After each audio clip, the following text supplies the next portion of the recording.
Oh, yeah. Track baby, try another one. Jump on it, jump on it, jump on it. Jump on it, jump on it.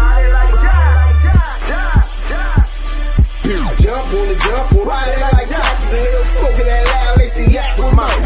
Make your mama proud, popping it like shotty. Turn up, it's a gangster party. PT, ain't never popped a Molly, but if I ever catch Mac, I'ma pop a Holly. I don't even rob a cop the Harley. Blowing so much green, I shame Marley. Yeah, I push the line to its full limit. Hit the hole like 22, boy, I'm a young Emmett. Nothing go like snow, now that's a cold image. Still whistling, sending, knocking them white women. Only reason I do it to avenge image. Till the day they go before anybody box me out.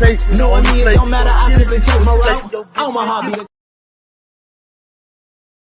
Where's? Welcome to the Damu Kiwe conversation. Home of the West Coast. The voice of the culture.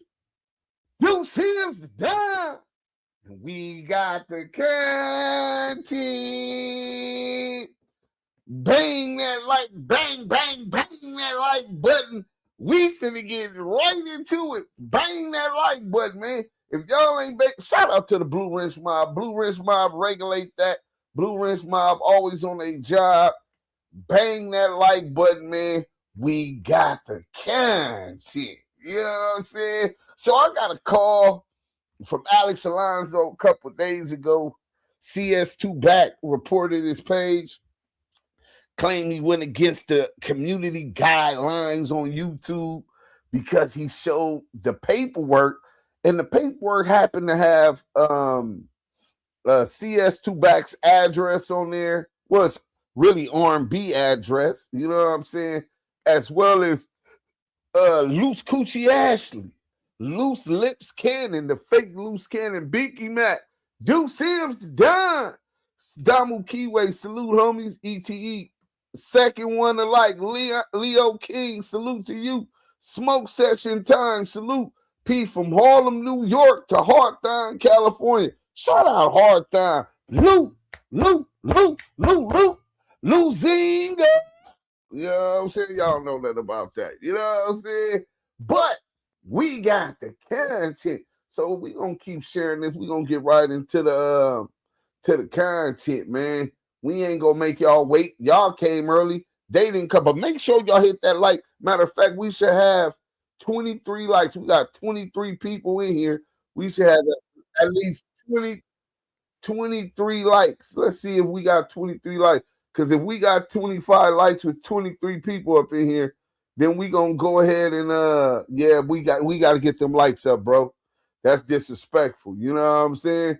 Y'all got to get them likes up ASAP. You know what I'm saying? Once y'all get them likes up, then we gonna go live. And trust me, bro, y'all is not going to regret it. You know what I'm saying? The fact that y'all came up in here on this day, oh, it's good, man. It's really, really good. You know what I'm saying?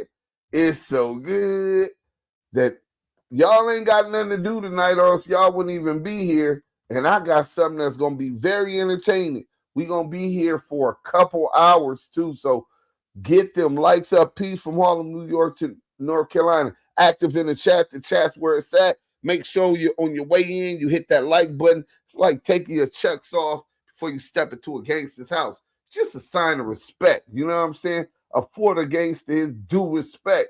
But on another note, listen, man, we got so much to show. We ain't finna make y'all wait, man. We finna get right into the content.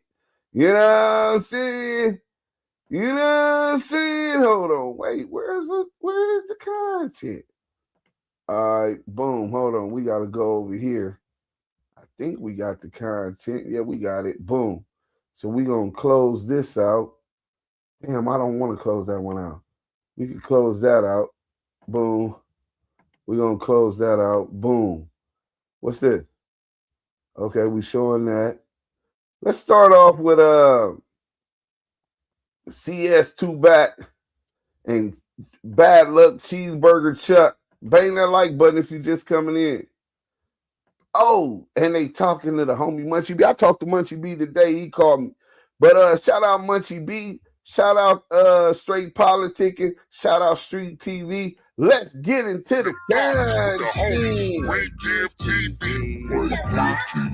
Let's get right to it. What people in the Midwest to the West Coast did.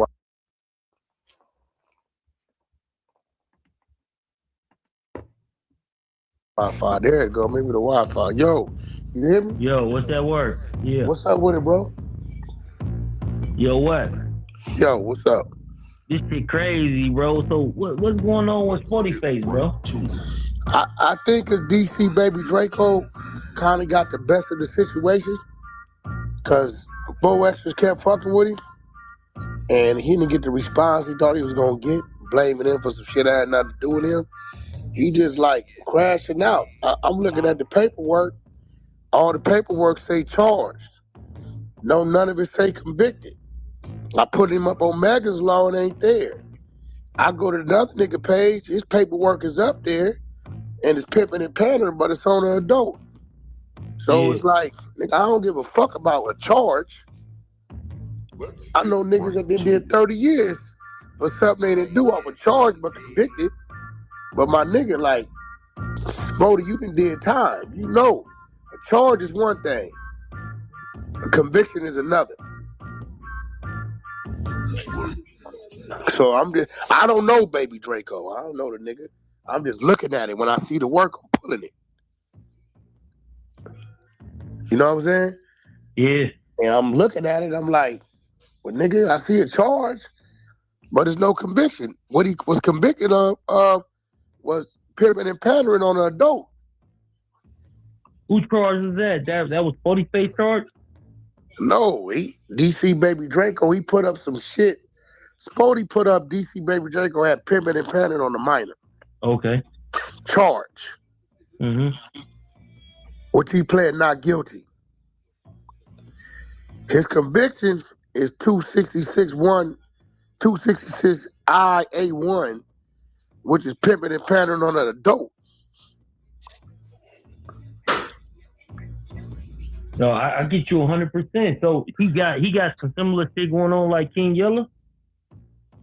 I don't know what King Yella had going on. I don't know what that is. I know his charge in California is pimping and pandering on an adult. I know he's not registered on Megan's Law as a sex offender. Bang that like button on your way in. Right. I see the charges, Bang that like button. but he pled not guilty to the charges. And at the end of the day, the only thing he was found guilty of was pimping and peddling on an adult, non-minor. So, you know, I don't know neither one of the niggas. I don't know Spody Face or DC, but I don't know neither one of them. I'm just looking at it. I ain't, shit. So what was that you put up on 40 Face? It was some it was on your Instagram probably like 30, 40 minutes ago. That's the nigga DC Baby Draco's conviction. Mm. Which is pimping and panning on an adult. Yeah. So they own Buddy right now. They on who? DC Young Draco. You can't be on him. You ain't got no conviction paperwork. So you saying, okay. So you saying they don't got no work on that. Only thing they got is charges that he pled not guilty.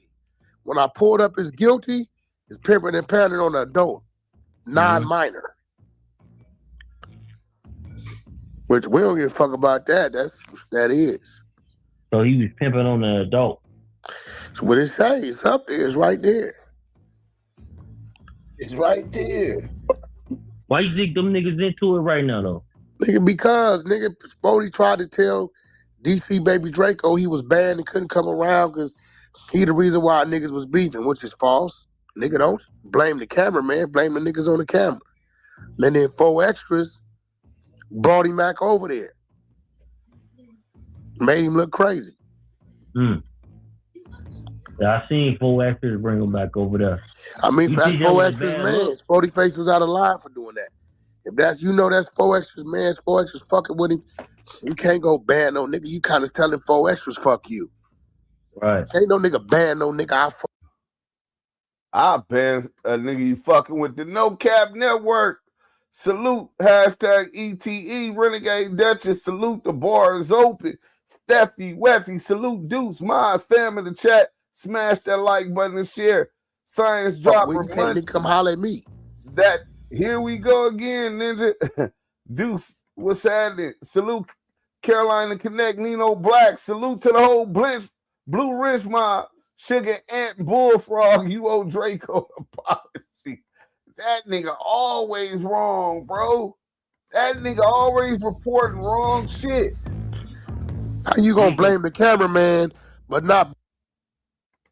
Man, I don't know why I do that. Why Chuck keep asking stupid ass questions? Cause he dumb. All he doing is glazing CS2 back. G-Mac, what's up? 2-1. You already know. Let's get back to it. Blaming niggas that's on the camera. Oh shit, I agree. Of course, you always agree. How does that work though? You think this is? I've seen a lot of people was talking about it was money motivated. You think that was money motivated, like dudes like him, even the nigga that's locked up, the nigga B Brazy. You know what I'm saying? These niggas getting what's 10, money motivated? What's money motivated? What are you talking about? What's what? They getting 10, 20,000 episodes. They get what? Who? 10, DC Baby Draco ain't paying them niggas no 10, 20,000. No, I'm saying that DC Young Draco get that. They know that. So Well, of course, but that's no surprise. It's like telling Adam what you doing is money motivated. Nigga, he got a channel. That's a fact. What the fuck you mean he doing hood blogs? That's a fact. The nigga's a big nigga doing hood blogs in LA. Of course it's money motivated. Yeah, that's a fact. Y'all listening to a slow man. You hear how this nigga talk? Of course it's money motivated. Why wouldn't it be? Shit. That's the only way. Yeah, because that's the only thing that makes sense, right?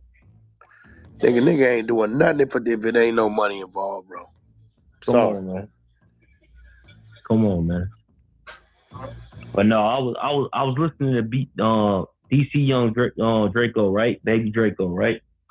Now I was listening to him with Compton Rick Rock. He was saying some shit though. He made a lot of sense. He made a lot of sense, bro. While your man's running from the back. Alex Alonso and Munchie B went up there and said, WACK100 is lying. He has not settled, has not been paid. He has another court date in January. He's a liar. And why are you lying when people could just go look this up? So I went and put a bet up. Here goes the bet. Alex, you say you don't like me on No Jumper social media. What you say, right? Okay, here go the bet. If WACK can't show he was paid out a month ago, not waiting to get paid out, already paid out and settled with that WorldSTAR case. If I can't show it, I'll leave No Jumper indefinitely, never to return. But if I can, Munchie B leave.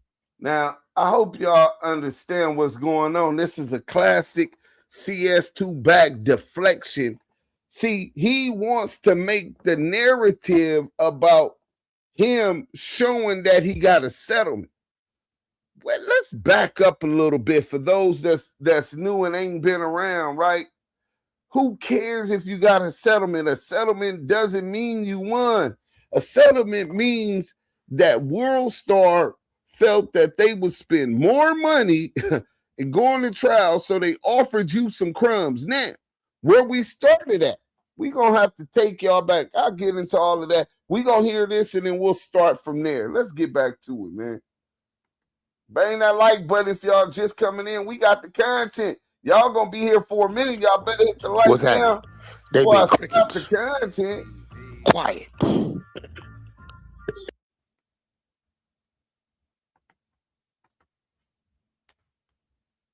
That's a good bet. Bro, since you the DA, nigga, right? Much you believe in your man, y'all saying I'm the liar. Everything he said is a lie. He's slandering Alex Alonso, calling him the DA. The nigga Alex Alonso ain't no fucking DA. But Alex Alonso is a civilian and he ain't even sued the nigga. Let's go. Let's make the bet. I put the bet out there this morning. It's on the thing, on the page. Why they been crickets? Why you think it's been crooked? Because they know better.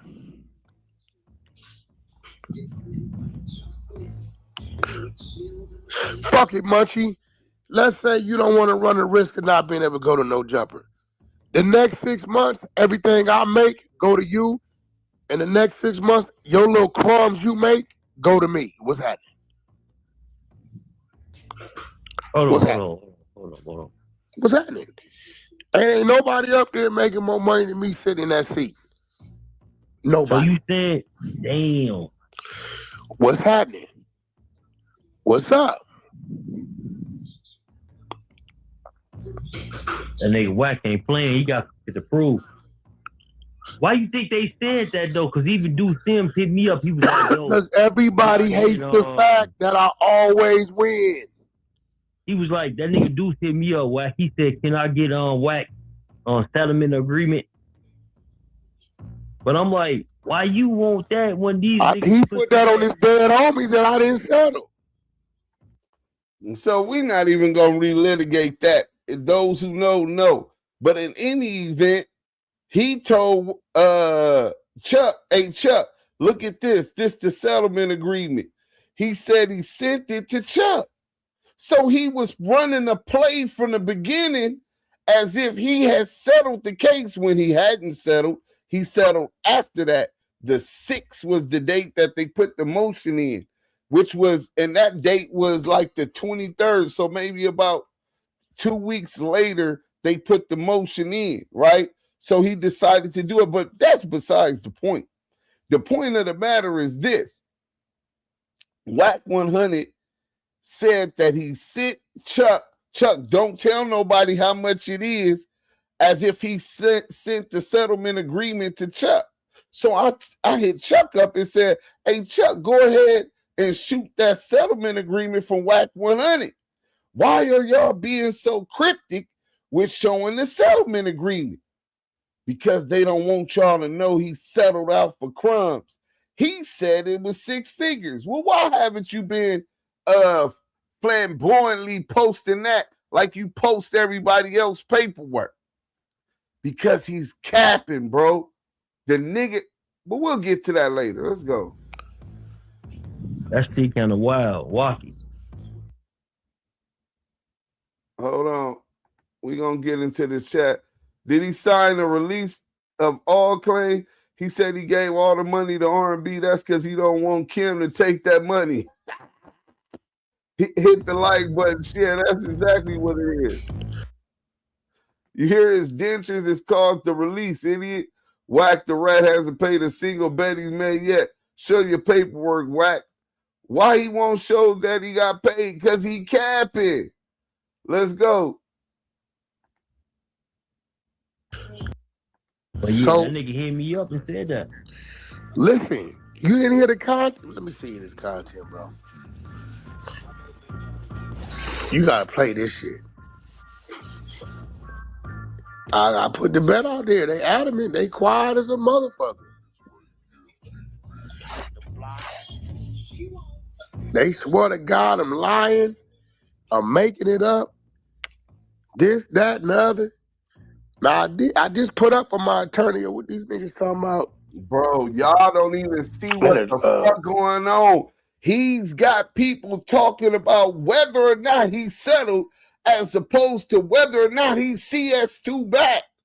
He can settle, but that doesn't mean he's not CS2 back. It's two different things. A settlement means WorldStar say, well, if you go ahead and leave this alone so we ain't got to waste no more time and money with this bullshit you on, nigga, take these crumbs and settle and leave us the fuck alone before we go all the way and you get exposed to CS2 back. Take these crumbs and run.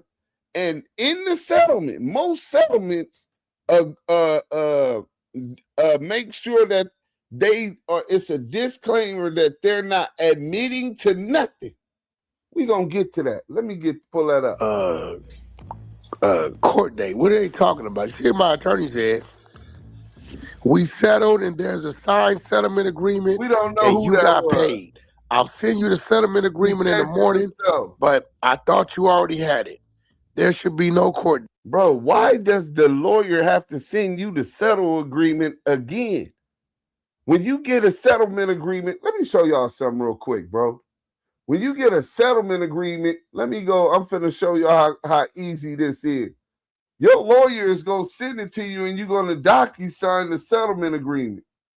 Hold on. All I got to do is go to my email, right?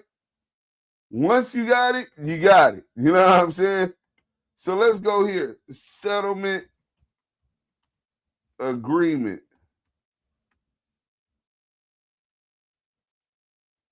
All right. Boom, boom, boom, boom, boom, boom. Contingency. Okay, so this is what a 50 a mini. Settlement. I got to go back to my settlement. Hold on.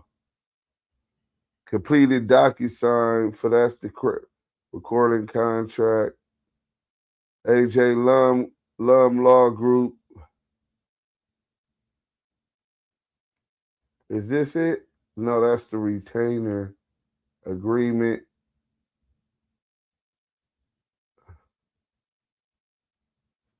One second. Oh, I could just type in Lum Law Group. Lum Law Group. Shout out Lum Law Group, who took over the case once I was released from the pen on my copyright infringement against YouTube.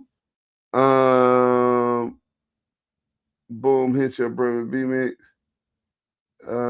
Invoice for services rendered. Business file with you. Your settlement agreement bank information. Look, this is how easy it is. Bang that like button. Ain't no punitive damages on the settlement. So look at this. Your settlement agreement bank information. You know what I'm saying? This is what all of this is about. You see how I got this?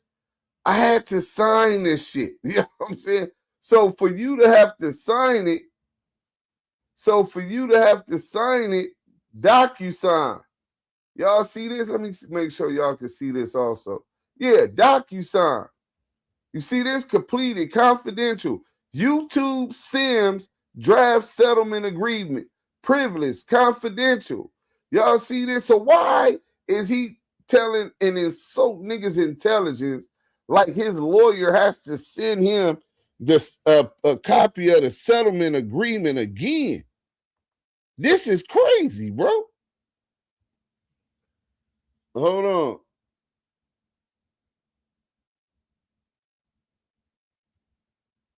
Right.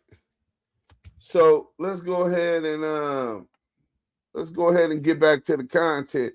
So he said he signed it over to R&B. So R&B would have it in her email. This is what I'm telling you, bro. He's giving y'all, he got y'all like a dog chasing y'all tail on whether or not he signed the settlement, and that's keeping the topic on the civil suit. Who gives a fuck if he settled, nigga? What did you settle for when you said you was gonna settle for $2 million, right? The reason you filed a settlement was because you're claiming that we lied on you and you're not CS2 back. That you did not talk to the feds about Jay Prince. We'll get into those allegations also. Let's get back to the content, man. Y'all done got lost in the sauce. He's spinning y'all, bro. Spinning y'all. Let's go. Days. Like, I don't know what the fuck. What are you talking about? If it is one, we won't be there.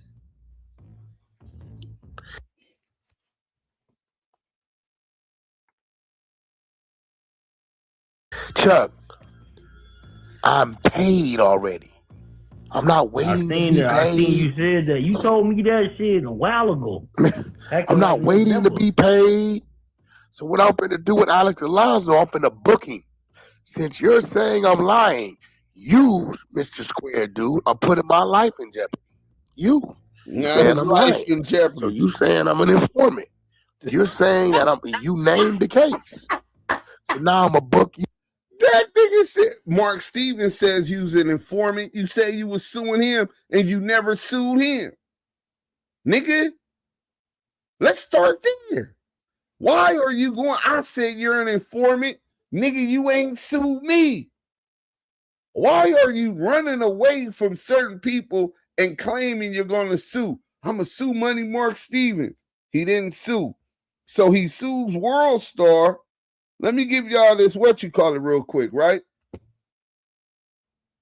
Just to show y'all, and I'm going to go to Chat GPT. You know what I'm saying? Salute to everybody, though. You know what I'm saying? But we going to go here real quick. Shout out Steffi Weffy. I appreciate the support. You know what I'm saying? Dude, Steffi already got her Blu-rays? Yes, I was making sure. You know what I'm saying? Some of y'all that still been up in here a long time that I trust ain't going to be just blocking people. So if you look right here, you see that this is a release of all claims.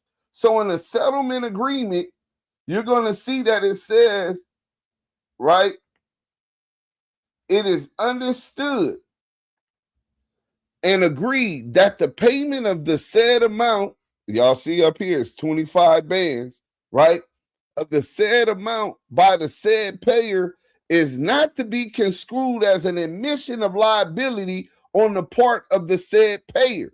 Basically, nigga, WorldStar is paying if it's 25, if it's 5, if it's 10, if it's 2,500, whatever WorldStar settles out for, is make sure that it's a disclaimer that it is not to be construed as an admission of liability. You take this money, you can't say that we lied on you. We're not admitting that we lied on you. We're admitting that it makes more sense to give you these crumbs than proceed forward because it's going to take up our time, our resources, which we ain't got time for. We into getting to the money. We got money. Leave us the fuck alone and keep us up out your mix. But that said payment is in compromise and settlement of our claim, which is not admitted, but is denied and disputed by said payer. So WorldStar is going to put this disclaimer that just because we're paying you means that we're no longer liable, but we're denying liability, right? And we're disputing the liability.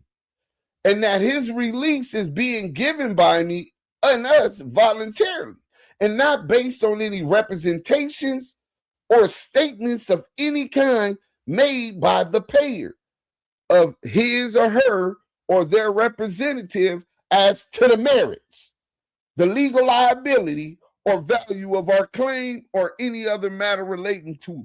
So this has the merits in the WorldStar hip hop case. We finna get into that and we'll get back to that. Hold on. So the merits, we gonna get back to. You see how my babies go? Maria just got home. They gonna go welcome her home and make sure they protect me because they know I'm on here getting to it. We gonna finish that while I go get the merits of the WorldStar hip hop lawsuit. Let's go. We're gonna put it on you. Let's see how far it go. See, I hit a non-affiliate or a business. I just won't sue a street nigga too, bro? Huh? You gonna get that nigga Alex Alonso? I'm finna book him. I already told my attorneys to get on his money. They finna book him.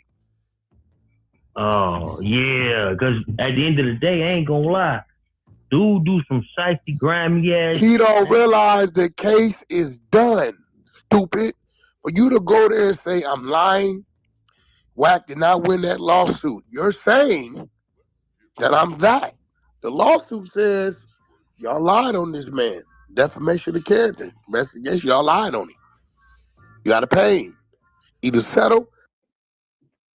the case never said that WorldStar lied on him. The judge never said that WorldStar lied on him. All the courts said was that if WorldStar without WorldStar proving them wrong, which WorldStar submitted no evidence except their declarations. They didn't go have their private investigators go interview Detective Michael Kiwe. They didn't have the private investigators go interview Money Mark Stevens. They didn't have the detectives private investigators go interview Paul Fournier. They didn't have them go interview Greg Caden. But we're going to show you a little bit of everything, all of those players in this whole investigation and what they said, because that's what would be said in the courtroom. But absent that, the judge said, well, if you cannot later prove this, then a jury can find that this would be defamatory. Not saying it's true or not true, right? But absent that, we're not going to dismiss this case now. So they dismissed the anti-SLAPP law, ruled against the anti-SLAPP law, which is basically a denial of free press because you have more resources at your behest. You're denying somebody's freedom of speech. And this is what WorldStar claimed, while also claiming that the documentary was substantially true to the court, right? Once they lost the anti-SLAPP law, WorldStarHipHop appealed it to the appellate court. They appealed the judge's ruling. In the midst of that, I spoke with WorldStar's attorney, with MediaLab AI's attorneys, and they allowed me to know what their psyche was. And their psyche was, if this goes to trial, we're gonna destroy them, and we want to utilize you as consultation. I told them my price. You guys owe me $95,000 for my documentary, unclaimed royalties and copyright infringement. And then you guys are going to have to promote my podcast for 2 to 3 years in return for me giving you consultations on how to beat this case against WACK100. This is what we were in discussions with WorldStarHipHop attorneys about. In the midst of that, whatever happened, WACK100 comes out the next day talking about he settled. I said, you settled? Dead homie, that had to be within the last couple of days. Because if you did make that agreement, I just talked. Why would WorldStar talk to me yesterday if they already settled with him? So the settlement had to be after I talked to him, or there would be no need. If there is indeed a settlement, I have reason to believe that he did settle. He could have settled out for $1. I think it was Taylor Swift who settled out and got a ruling in her favor and suit for $1, which is for the principality of the matter, to get the facts out. But I just showed you documents that showed the merits were never agreed upon in the settlement. The merits, meaning they are not saying that they are guilty or that they slandered, defamed WACK100's name. These are the allegations within the thing. There were no arrests made other than Cash Jones. Do you know how easy it's going to be for WorldStar to prove that the police said that? Fuck the paperwork, nigga. The police said that.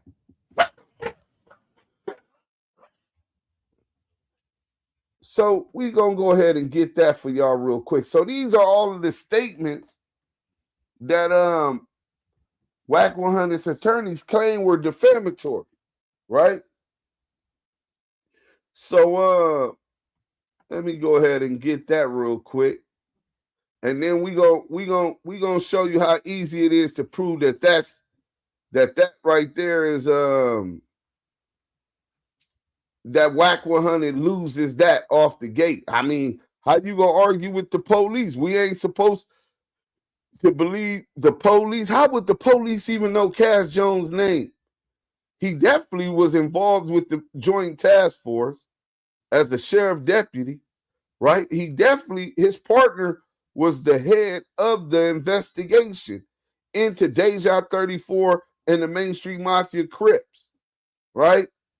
So how is that defamatory for him to tell his truth? Any reasonable person would have reason to believe he was telling the truth, right? So we're going to go ahead and show y'all real quick. All WorldStar has to do is subpoena Detective Michael Coet. Dude that spoke on. Here we go. Shaq, he's completely right because I was caught up in the middle of all that. Well, first of all, there were no arrests made other than Cash Jones. WACK100. The sheriff detective who was on the joint task force, the same joint task force WACK100 admitted raided his home. The same joint task force WACK100 admitted it was 7 of them when he got to the FBI building, to the 60th floor in the FBI building where he talked to the FBI agent, the joint task force. He said it was about 6 to 8 of them, right? And so that would be how easy it is for them to prove that doesn't sound like a settlement. It's aiming more of a payout. A settlement is when you are in favor and won the lawsuit. So they would negotiate nearly the amount of what you sued for. No, it's a little different. Thank you again, Steffi Weffy. So back to this. So that's one of the things. WACK100 was caught on wiretap with Del Dog. True. I talked to Dog. Nigga, you how you gonna tell us we lying about you being caught on the wiretap talking to Del Dog when you admit I talked to Dog? Oh, now you didn't talk to Dog, huh? Ask Mark. Mark knows. He's the one that tried to make the 3-way. So since he tried to make the 3-way, let's go ahead and show you how easy it is to use this big mouth dummy's own words against himself. So once he knew that we had interviewed Stutterbox, and Stutterbox said had text WACK100 and told him, hey, look, nigga, they got Mark on the phone. Nigga, pick up. You know what I'm saying? The nigga Stutterbox is still trying to give Whack Rat Ass the heads up, right? Let me stop this real quick and give y'all this real quick. See, it's real easy. I mean, simple mathematics. You know what I'm saying? It's let's go. You. And he said, I talked to Dogs. But he said he didn't talk to you. He wouldn't take your call. Wait. And I think Mark tried to set the 3-way up. But they said he wouldn't talk. Yeah, and Dog said he was cool. He didn't want to talk to you in the paperwork. But listen, you got to remember, Mark That's what you said was going off of what Dog didn't want to talk to you. Because they said when Dog called you, his phone was hit. That's how they got on your line. No. And you play. That's what they say, what? Like, listen, in the paperwork, it said you tried to call Dog, remember? I tried to and he call won't take Dog. your call. And I said it to you. And he said, I talked to Dogs. But he said he didn't talk to you. He wouldn't take your call. Wait. And I think Mark tried to set the 3-way up. So that's Stutterbox confronting Whack. Whack recording Stutterbox without him knowing, without his permission. And Stutterbox doesn't know he's being recorded, and he tells Whack, I have one I just settled in California the other day. Steffi Weffy, we got investments. You better back channel me. I'm telling you, you're going to be mad if you don't back channel me. And WorldStar never said you was a CS2 back cash. Show the settlement, Whack. We don't believe that paperwork you have, Whack. You're known for fake work. No, that's a fact. So back to the old drawing board. CS2 back is back up to his games. So he calls Stutterbox, and Stutterbox tells him, nah, that the in the paperwork, remember you tried to call Dog. I tried to call Dog. On the wire, his phone was hit. His phone was tapped. You know what I'm saying? And when you try to call Dog, see, that's what Deuce Sims is talking about. Deuce Sims is talking about the paperwork. This is what Stutterbox is saying. This is what Mark Stevens is saying. This is also what Greg Caden ended up saying. So we got 3 people involved. Dale Dog isn't here to testify to this. But in any event, WACK is a walking lie. In any event, you yourself said, I talked to Dog. So if you talk to Dog, and Dale Dog, we know for a fact, because of the wiretap, his phone was hit on wiretap that you talked to Dog. So that's another one that's easy to prove in a court of law because you got WACK100 saying this. So see, this is how you get WACK on the stand. You know what I'm saying? This is where, oh, you want to sue us? Get your bitch ass up on this stand. We subpoena WACK100. Make him tell on his motherfucking self. You know what I'm saying? He don't do good on defense. He's only good on offense. That nigga's like Austin Reeves of the internet. You know what I'm saying? All O, no D. You know what I'm saying?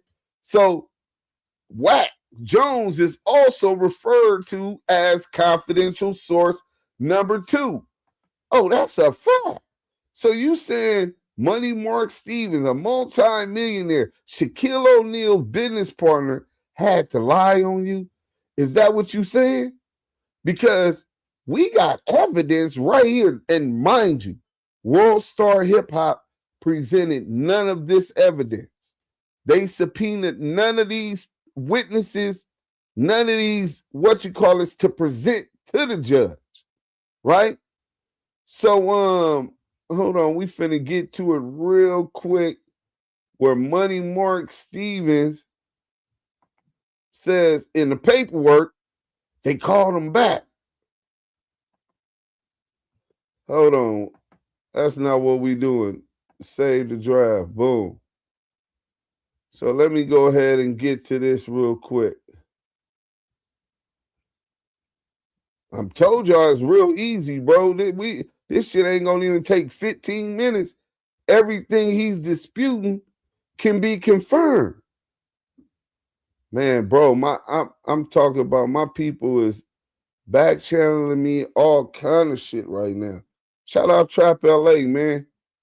And boom. So we gonna get to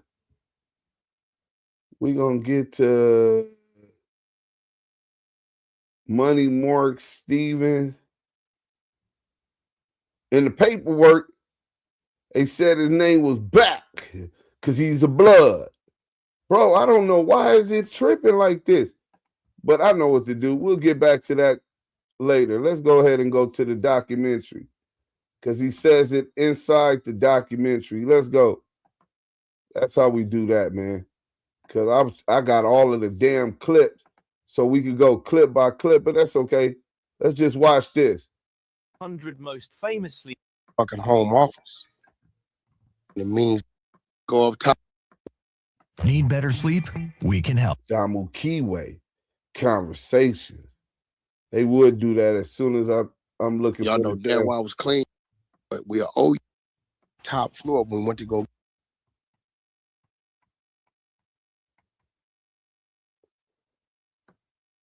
Have them call Stutterbox to the stand. Yeah, I called it in that day, and I did sue, but I used the card, and that was it. Stutterbox alleges that WACK100 was caught on a wiretap with Dale Dog conspiring to commit murder. This is why his house was raided and led him to working with the police's back. Stutterbox explains to Duse M's that WACK gave up his address. His house got raided because he was on the wiretap with Dog, you know. what is Mark saying I had to do with the case, bro? Like, listen, in the paperwork, it said you tried to call Dog, remember? I tried to and he call won't take Dog. your call. I sent it to you. And he I said talked to Dog. I talked to Dog. That whole Main Street shit, that was your play. I had nothing to do with it. I was a victim. I was a victim. I was a victim. There you have it. WACK admitting to being a victim on the case, talking to Dale Dog and also saying Money Mark was completely right. Dude that spoke on Shaq, he's completely right because I was caught up in the middle of all that. Stutterbox said you in my paperwork on wiretap, right? So Stutterbox confirmed that WACK was included in his paperwork on the Main Street. On the Main Street case, which he wasn't charged. But this guy is saying the only person that was arrested was Cash Jones. If Greg's credibility hurts the findings of the entire task force or not? Well, first of all, there were no arrests made other than Cash Jones. But when you get the discovery, was part of that the actual wiretap? The whole transcript. I got the whole transcript. The whole transcripts of the whole wiretap. And do you, in that paperwork, do you see your conversation with Cash Jones in them transcripts? That was the initiating. That was the initiating when they started recording. Right. And Cash Jones. In the paperwork they put him as. Now the paperwork they put him as that DHCK. And right. I kept asking the WAG boy in a minute. The lawyer, like, who the fuck is? I ain't talk to no back. Nasty. And they way. said, nah, that's WAC. Oh. So they put him in back because he a brother. So wow. Okay. Was this back also referred as confidential source number 2?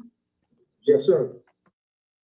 So, Money Mark Stevens, in my interview, confirmed that his lawyers, Cheeseburger Chuck, been glazing ever since Waukesha stole his channel, and now he's working for Waukesha like a runaway slave.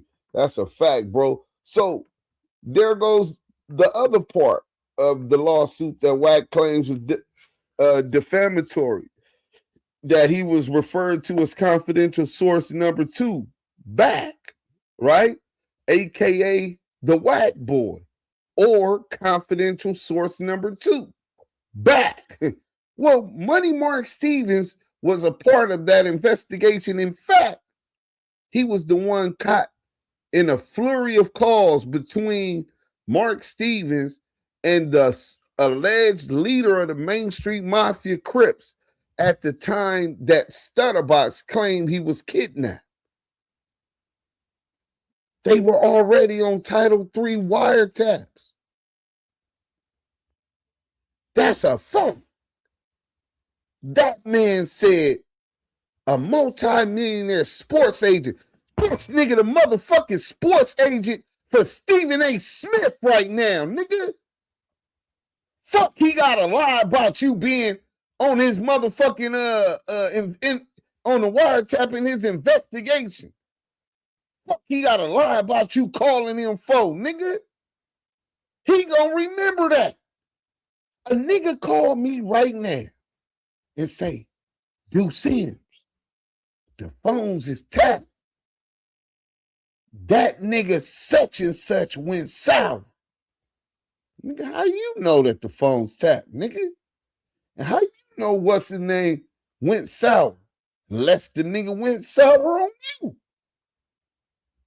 But the fact that I confirmed that the feds is on me, investigating me, my heart gonna drop to my motherfucking stomach, nigga. Nigga gonna have the bubbly guts. I'ma forever remember when I knew they was trying to get me and where I found out at. Money Mark Stevens could easily be forced by subpoena to show up in court and confirm that he spoke this and that it was the truth.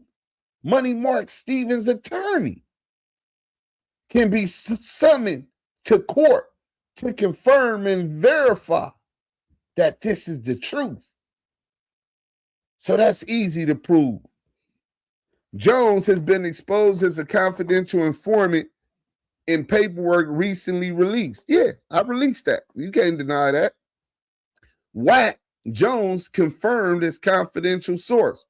Yeah, they confirmed it. Both Stutterbox and Money Mark Stevens. Stutterbox being the victim and informant who was allegedly kidnapped after trying to extort Shaquille O'Neal and Mark Stevens with a sex tape. Mind you, the sex tape message was sent by Stutterbox's neighbor.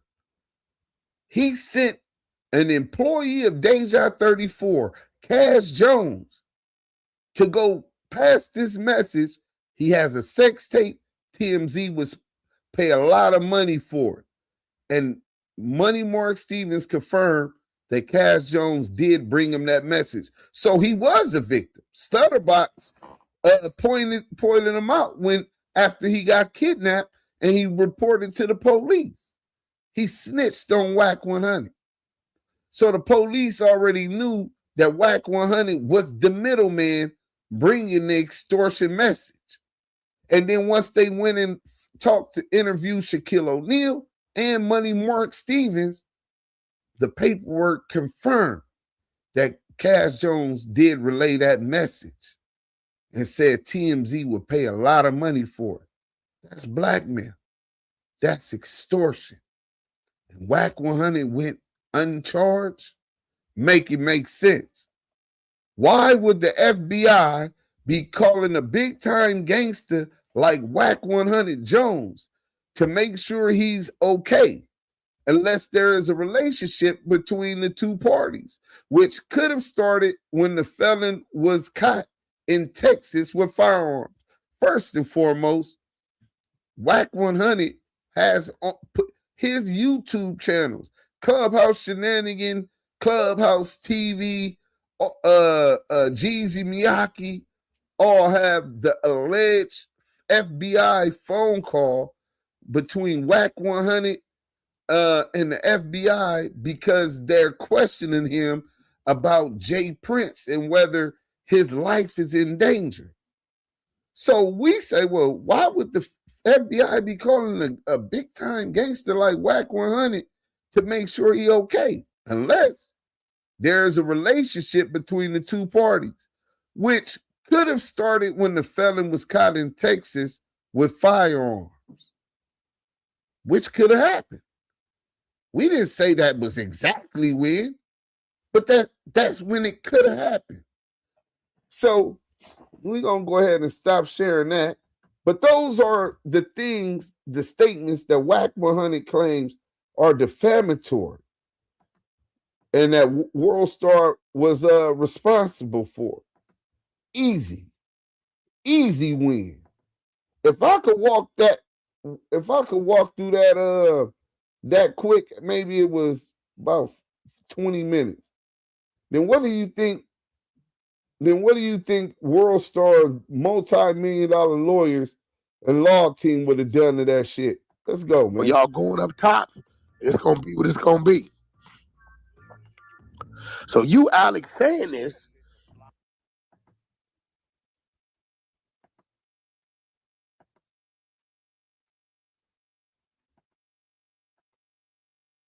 Damn, I'm gonna book you. Yeah. That already gave instructions to my legal. Man, they gonna book the shit out of that nigga. So now he claims he's gonna book easy. Alex Alonso. Damn. He can delete it all he wants. We already in screen recording. He can delete it? Don't matter, we in the screen recording. I sent you the clip. These niggas making it too easy, bro. Hold on to your head. You heard that?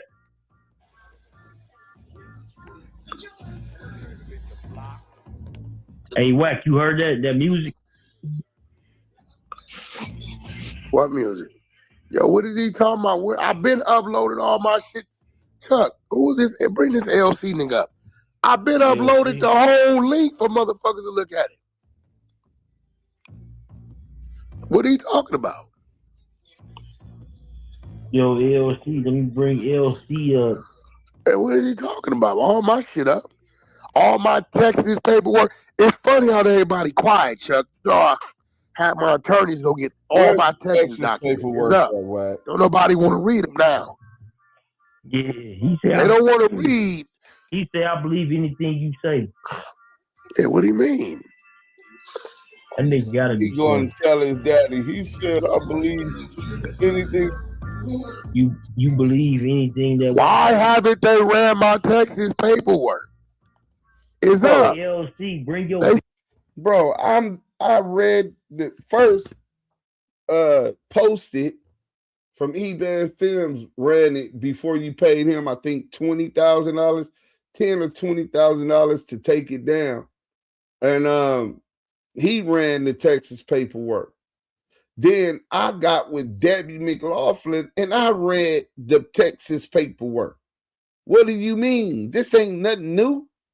Nigga, we told you to bring the sentencing transcripts the day that the prosecution in Texas requested that the judge dismiss your case in the interest of justice.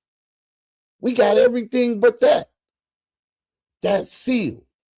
Only WACK100 can get those sentencing transcripts. That's what we told you to go get. But you ain't went and got it. And that's from the Texas gun case.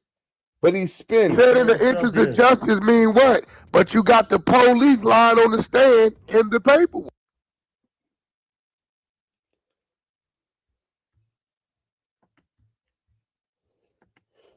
I don't know why it does this now. Every time I go out to read the Yo, LC, bring your bitch ass up here, blood. Yeah, come on up here. He ain't on that, man. I know what to do. Yes, he probably about to leave the room. Come in on another bar. R&B over here laughing. You know why R&B laughing? Why? Watch this.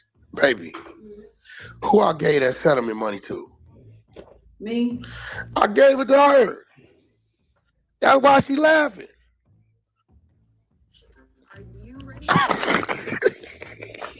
They ain't that like button, man. Yeah, that shit crazy.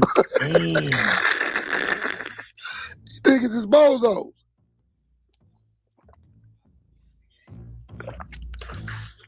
Chuck, let me tell you something. Polo family, salute. When I tell you I gave it to her, right?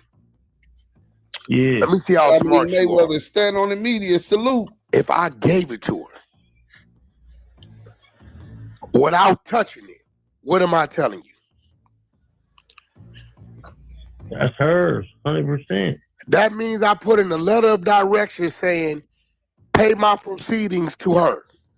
I never even touched it. I gave every dime to my woman. That's why she laughing.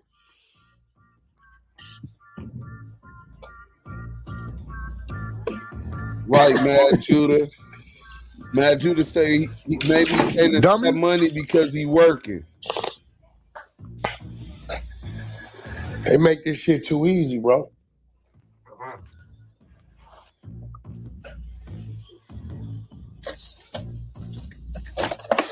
It's a fact. They make it way too easy. Everybody know you can hate me all you want. Wack go to talking about them type of bets. You better not take that bet. You better not. You better not. Like me or hate me.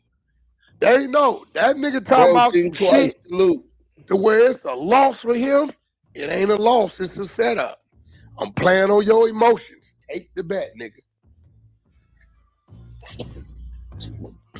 That's how you know he got some crumbs. He trying to. That's why she laughing. Chuck, I never saw a dime. I put in the LOD to pay her. I gave it all to her for staying down. Didn't even give a fuck about it. Shit was free.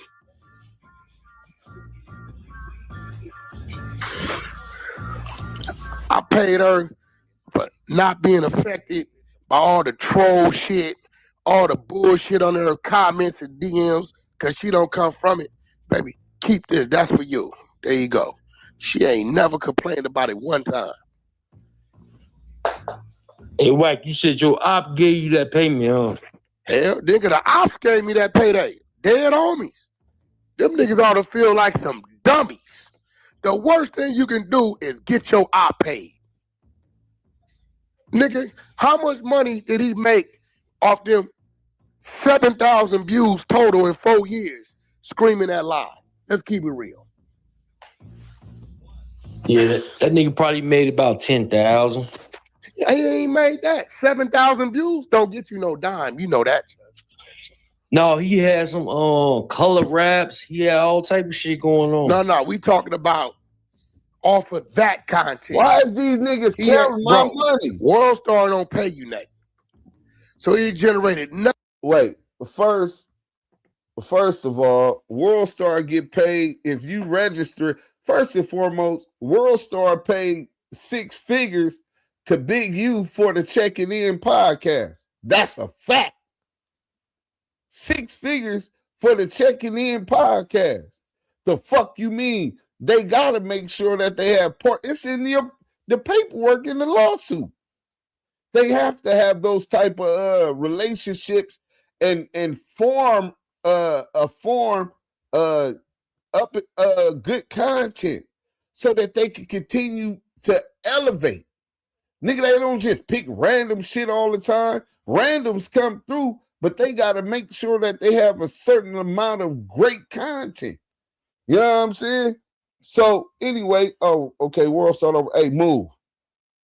Levi right up under me. So he's talking about my motherfucking pockets.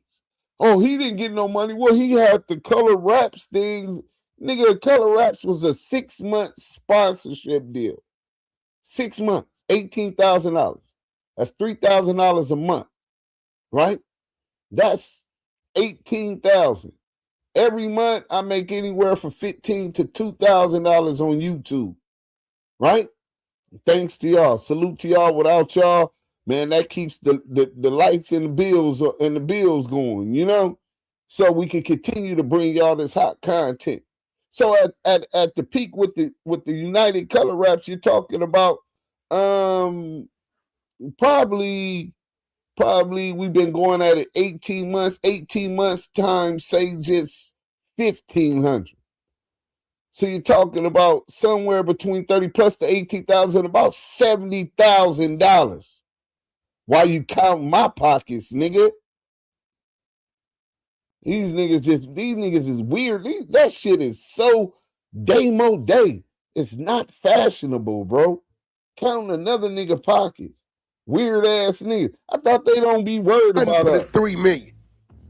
If you go add up his YouTube views, he got off that content. He might have 7,000 views, bro, total. Me and you both know that ain't no money. No, that ain't no money. That's gonna make a nigga go back to the drawing board. What the fuck? Dumbass nigga. I let you get out there in the water. I was waiting for him to get a major platform to bite. And he big you dumb, stupid ass, big, emotional. And got it up on WorldStar. Oh, what the fuck? So This loser. I'm waiting, listen. I'm waiting on Alex Alonso and Money B. Here go the bet. I got 2 bets. Yeah. If I can't provide documentation showing I've already been paid out in November for the WorldStar case, A, I'll leave no jumper indefinitely, or B, every check I get for the next 6 months go to Munchie. Give it to you. Okay. If I can't provide it, then Munchie B, you gotta leave no jumper or send me your little crumbs for the next 6 months. Lama got Munchie B. Lama got Munchie B. I got Munchie B. Say he's gonna have 150 bloods. So hold on, Wack. That's your man. That nigga say he gonna have 150 bloods up there. My next Tuesday out there. Nigga been not playing with me. Wack, how you doing, Wack? I walked in the joint with a Draco last time. How you doing, I Wack? walked in the joint with a Draco in my hand last time. I often make somebody turn skinny. What the fuck? Listen, yeah, I'm a Memphis nigga. I'm a Memphis nigga, man. So listen. Have 150 bloods up there with everybody. Yo, look, Chuck, listen to me. So at the end of the day, I don't even address nobody's no more. Man, you like listen you ain't to big me. in That's the West cool. Coast. I got That's Munch cool. B don't ride with me. I got Hefe ride with me. I got the real Crips and Bloods ride with me. Hefe don't fuck with you. Hefe gonna get the fuck out our way. That's the Man, I'm gonna fact. tell you right now, dude. I'ma knock your weak ass out, man. When I got you, I'ma knock your weak ass out. Chuck, so here we go. Yeah. I'm waiting on Alex Alonso and them since they went so hard on that 22 clip. gonna let me do Hey, it. hit me back when this nigga Adam comes. 22 gonna let me knock your weak ass Chuck, out. this nigga off stage, hit me back. Adam 22 gonna let me knock. Nigga coming in every time. Right now, he cloud like chasing some or gay something. shit. Like, nigga, I don't even fuck with you. He cloud chasing. He been thinking of that for like 5 days. This nigga talk about a nigga gave him a Draco. Nigga, what kind of dry snitching is you doing? Nigga said a nigga gave him a Draco. Nigga said a blind nigga gave him a Draco. This nigga just told on this nigga. The fuck kind of shit would you say like some shit like that? Dog, that nigga Stan G, bro. That nigga said a blind nigga gave him a Draco. You just didn't told on this nigga. This nigga got an active gun case right now. And he coming here talking about Munchie B gave me a Draco to hold. He said, hey, Stan G, you said that? The fuck kind of nigga is this nigga, man? Yo, so look, I'm just waiting on them niggas to take No, it back, said bro. nobody gave me a Draco. I said I walked in that joint with that joint in my hand. That's I cool. walked in that joint with that joint So, in my hand. Chuck, this is what I need you to do, right? Well, by I myself. sent you the link to when they was saying I lied about the settlement, right? You don't go in no jump by Nah, yourself. they You going scared. Hey, You look. scared to go in no jump by yourself because you a sucker. Hey, You know what I'm Stan talking G, about? hold on, little dude. Nigga Hold on. shaking, man. I Hold on, said man. Munchie B ain't gonna have 150 bloods around me Somebody every mute that time I nigga, come. Niggas just hollering dumb shit. Munchie B goes up there in the Uber, nigga. Get the fuck out of here. Listen, right? Kid the bar. Chuck, hey, Alex, your They man, don't don't he respect answer you your in the calls? West Coast. The real Don't he Suwu answer guy your respect calls, me. Chuck? The real I Suwu know guy he watching my respect me, shit. man. I'ma knock your little ass out your. Hold on, Stan G. Get your ass down there, I'ma man. knock your ass out your shoes, Hey, yeah, nigga. Play Alex. with me, nigga. Fuck you, man. Yo, listen. Memphis in a building, nigga. Memphis in a Hey, building. look, I holler at you. Yeah, bro. Alex ain't my man, bro. People. So CS2 back gone. He say he's suing Alex Alonso. How much y'all want to bet he don't sue Alex Alonso? So we done with that one. Let's go ahead and get to this. We own. Trust me, we own this nigga. He is an idiot. Settle is not a mission to anything. It shuts your ass up and move on, hungry hippo. Yeah, that was the worst thing he could have did. So we gonna go back and show y'all where this all started, right? Because CS2 back is trying to flip the narrative. Remember, this is what he said. Right? Again, right? So where we come from, if you say something, right? That's all. Me and Dollar used to do the same thing. Me and Dollar never recorded a lot of songs. We had those moments and we have those certain type of feelings and we like, let's go record, and we always come up with good songs like that. Instead of just recording. So she'll be gone for a little bit. She'll come back. We'll go out and have moments, and we'll go record 2 or 3 songs. And every single one of them, I'm not going to say is going to be a single, but they'll be dope songs to where business-wise, because we talk about that too. And that's the company. It's 90-10. It's 90% business, 10% talent. And people be like, do she get offended? And she be like, nah, because her aspect on it is like she needs to learn the business too in order not to get fucked over. So we don't record a lot. But when we do record, we be having records. And so how long are you taking to put these records out? You know, it ain't like it used to be, T-Money. No, and that's what we both can't hold this shit, gotta let it go. No, listen, we both learning that or whatever. It's a new age and time, and I get that. You know, we used to coming from, I done had multiple deals and help niggas get multiple deals, and it's always been based around good music. So I'm actually learning the content thing too, with her. You know what I'm It's saying? a lot that go It's a into lot it, go especially into as a it. woman So artist. that's why like, sometimes when I call you and I be like, this and this, this and that, or when I call certain people, I be like, but we always end up in the right rooms. We both got to get better with just pushing shit out. You got to pushing go. shit out. yeah, facts. Because we got the records. And we in different areas. I'm in the Bay, he in LA. Like, I'm moving around doing what I got to do. And You don't he need doing to what he do do. your phone work, right? That's all you need. You need access to post this shit or your media team, whatever they meet. That's all you need. Yeah. T-Money, I wanted to ask you for some advice. Probably above. The other day, I was just going through YouTube and I went to my favorite hip-hop platform, WorldStarHipHop, and I got some bad news. I found out that my big homie was talking to the cops. Skechers has the perfect holiday gift for everyone. Hands-free, cozy fit Skechers Slipin. In the valley, you was the man, homie. What the fuck happened to you? You know what I'm saying? Nigga said, and his big homie was telling. Nasty work. What do you think I should do, T-Money? Who's talking to the cops? There was an AI voice. A compelling thumbnail. Shout out to, listen. It's on a big platform. Shout out to that post. I took it at face value. Yo, shout out to that post. And I don't know what to do. All right, so I think listen, I think with that advice, right? Again, right? So where we come from, if you say something, you have to have a point to prove it. You have to have the work. You know what I'm saying? And if you don't have it, you better figure out how to go get it and find it. Again, that goes back to how we were saying when I say he says some things at the wrong time or whatever the case may be. Boy, that's $5 million. What's that? What? Notice of defamation and demand. We would like to schedule a call for Thursday. Our deputy general counsel is out the remainder of the week. Defamation of character. We'd like to be $5 sure. million. Good looking out, bozos. You paid your op. Who you suing? WorldStar? Oh, no. WorldStar. Okay, so no, listen. WorldStar's owned by another media company. Right. And you're going for them. So he said $5 million. He hit him for $5 million. Pay attention. You see, in my world, I will never sue or never involve court with nobody from the streets. Okay. But if you are the Ritz or you are a corporation or a company, okay, I will fire your ass up. I have a motherfucking law firm called Sing and Sing. That's not no Didn't I call problem. you? You don't want me to get no money or something? Because I called you about my defamation of character from the Rolling Stone magazine. I never told you how to go get it from Rolling Stone. I don't know. I wear the attorneys. They're right there. You can go get them. We can still go get them. I think it's too late. No, it ain't. No? Fuck no. Oh, yeah, you right. You can go get them.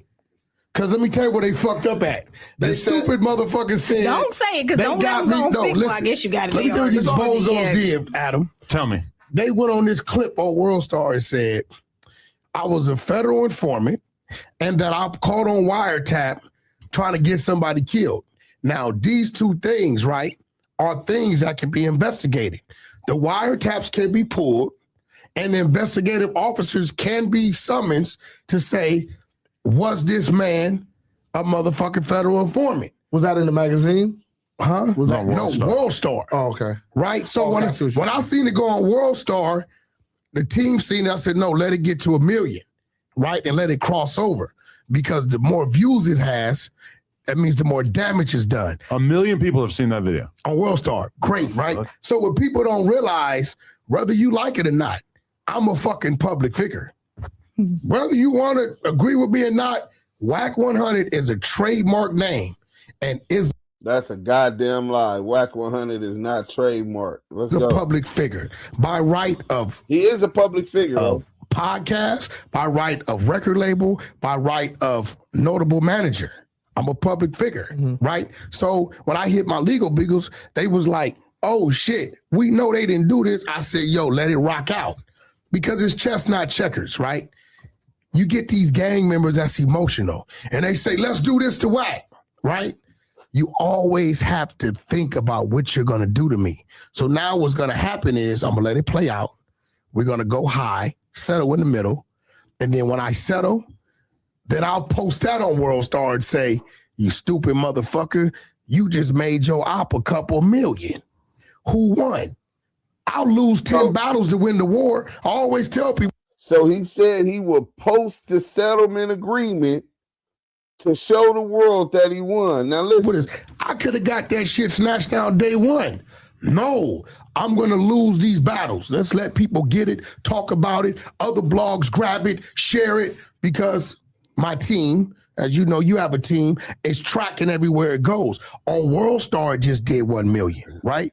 But when you combine everywhere it went, what all the comments said that's directed at me, right?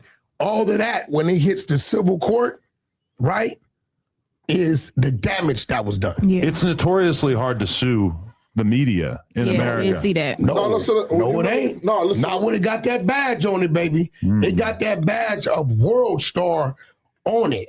Who do you think put the bag up to have that posted, and who do you think made it? Oh, that was Big Q that did it. How and do you this know? stupid motherfucker, let me tell you. How do you know? I know because he got a contract with WorldStar. His first podcast ever, right? They needed location. Who you think gave him the location? They were in a big ass motorhome. Where you think it was at? This was in you? the back of my studio. Okay. He did OT Genesis game, all that shit. That's when I knew he was doing his thing with I did season 2. It never came out. Right? No, because they don't do no fucking numbers or whatever. So this is what's going to happen. WorldStar as trusted, right? He called and get it put up because he emotional because we've been exposing his ratting, right? Now we got paperwork to his ratting, so it's different, right? So when he went and got that put up, WorldStar just trusted the dude. They put it up. Now this is what's gonna happen, right? I seen it immediately. They say, "Oh no, let that shit up, leave that shit up, let that shit go." Let it get up there. When it hit 1 million, and then we got another 1 million plus collectively outside of it, that's when we go. Now that ain't no whack. That's legal shit. You know how that works. That's them Jewish people, right? They working. When they hit it, when the shit starts to get deep, when we go in for what we want and why we want it, they're gonna double back to this bozo and say, "Hey, bro, give us something to show that what you had us put up is real." He ain't gonna be able to provide that. When he's not able to provide that, then that company is gonna be forced to settle. Like, I'll give you an example, and I do think what you're saying kind of makes sense. But when they're trying to prove that Trump intentionally stole the election, that is going to be a very, very hard case to make in court. Totally different from this. But because it's easy to imagine that Trump really did believe that the election was stolen from him, regardless of if it ends up being true or not. In this situation, they made specific accusations. They pinpointed. They said, I got caught on wiretap trying to plot the assassination of another man. Right? That. So now you're saying I got murder for hire. Hey, brother, I'm a legal man. I got businesses. You can't put that shit on my name. Then you said I'm a federal informant. Listen, that's fucking with my character, people I do business with. Right? So shout out to Reggie Wright. This is my secret weapon. Reggie Wright, ex-police. Everybody, all law enforcement that was on that case are Reggie's friends. So I called Reggie. I said, yo, Greg Caden's a registered dude. You got reach? Yeah. I said, okay, I need to talk to my legal beagles. Legal beagles get on the phone. They said, listen, tell us about this. He said, it's absolutely false. WACK100 was a target, not an informant. A guy named Stutterbox informed on him that he was doing something that come to find out he wasn't doing, right? We have all the documents and tape recordings, and this is why I'm glad. Yeah, because of this, now I can force the tape recordings of Stutterbox voice telling on everybody to come out. This shit is helping me, right? He said, furthermore, right, if he would have been caught on wiretap plotting or conspiring to kill somebody, we would have booked his ass. But we have all the wiretaps, right, that we was listening to. So once my attorneys heard that, they like, great. Right? So they signed him up. So he's already over there with him. WorldStar is going to go in and ask this bozo, what do you have to support this clip that we put up out of respect to you? Nothing's there. TDS has big news for your... You have to support this clip. New customers get our best... That's not even how it works. WorldStar at that point, or this media company that owns it, is going to be forced to settle. I'm going to go high, and I'm going to, they know what it is. I got all the time in the world. I don't give a fuck. What if you end up being the guy that finally takes down WorldStar?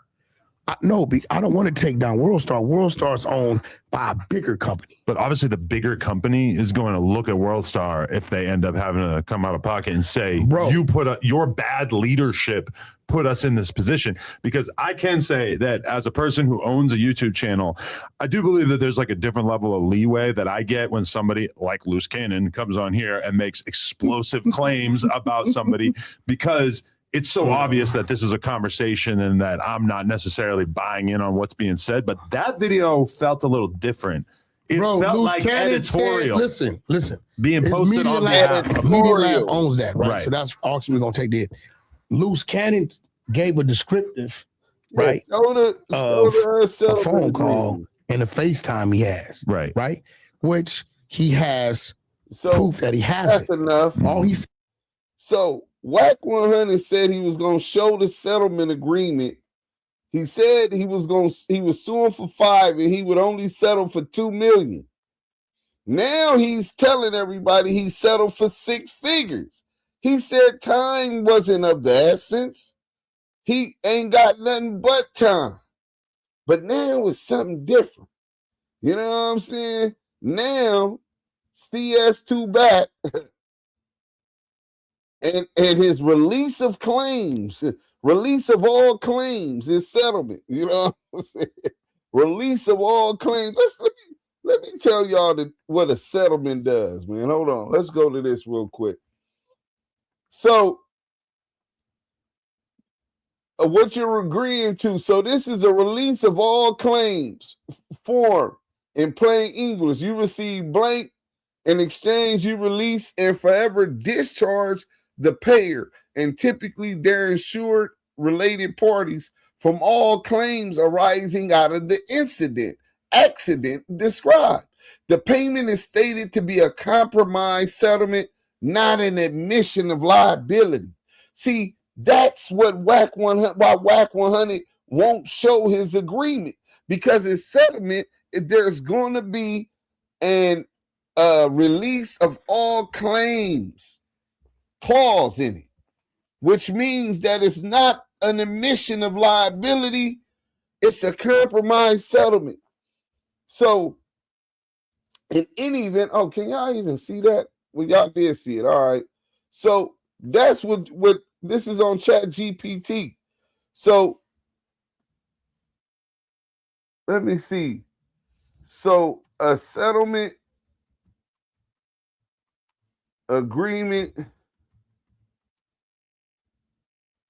is not a win based upon the merits. So this is what you do. So a settlement agreement is not a win based upon the merits, right? R&B got 6 M's. So look, usually no, a settlement agreement is not considered a win on the merits. A settlement is typically treated as a compromise to resolve a dispute without a court deciding who's right. So the court isn't going to decide who's right about CS2 back during the settlement. That's why releases often say things like, this is not an admission of liability, and compromise settlement. In other words, money paid equals the other side legally lost on the facts and law. A few nuances. Public perception. People may feel it's a win because you got paid, but legally it's not a merits determination. And this is what WACK is capitalizing on. You dumb motherfuckers who never been through a civil suit and don't understand that a settlement agreement is a compromise settlement. A court judgment versus a settlement. A win on the merits usually means a judge or jury decision, or sometimes a dispositive ruling like summary judgment in your favor. Some settlements can be with prejudice. Dismissing a case with prejudice ends it permanently, but it still usually isn't a merits finding, just finality. So WACK100 is playing y'all just like the dodos y'all really be. Well, WACK100 won his settlement. How did he win his settlement if the settlement itself is not based upon the merits? The merits in the case was because he's claiming that we're lying about him being a confidential source. So he's filing this to prove that he's not a confidential source. Let's just stop right there, right? Since when has a nigga being accused of being a rat by another blood? Me. Result went to the courts in an attempt to prove that he's not a rat. Hold on, let's back up a little more. When in the history of this street shit or in the black community has someone from the community accuse another of working with the federal task force, and the accused brings the federal task force to vouch that he's not working with him? This shit is mind-boggling. When a nigga accuse you of being a rat and he's from within the community, you supposed to bring that paperwork and handle your business, nigga. You don't go to the courts. This is the whole spin, bro. Him filing the lawsuit against WorldStar was a deflection from him having to bring his paperwork. He admitted he went and talked to the FBI task force, the Federal Joint Task Force at the FBI headquarters. We're finna play some audio where he admits, where Grant Caden admits that he met with WACK100 at WACK100's attorney's office. So he met up with these people twice. He got to bring that work. We need to know what you said. And if you can't bring what you said, you finna wear that, nigga. Because we know why you can't bring what you said. Because you weren't supposed to say nothing. But here it is. We're talking about somebody not going to work. I bet that Munchie B can't go back to no jumper ever if he can't prove this and that. Nigga, fuck you in that settlement, nigga. We know it was for crumbs. It could have been for $1 because you're going to spin it like I won against WorldStar. Nigga, you ain't won shit. You got an award to leave them the fuck alone? We're talking about based upon the merits. You said you would settle out $2 million. I ain't gonna lie. If they offer me $2 million and I was in his shoes, I would take the $2 million as a settlement because that's a nice piece of change. And I know what I'm gonna do with the $2 million. Unlike this dodo, he gonna trick his off. You know he leave with his wallet, nigga.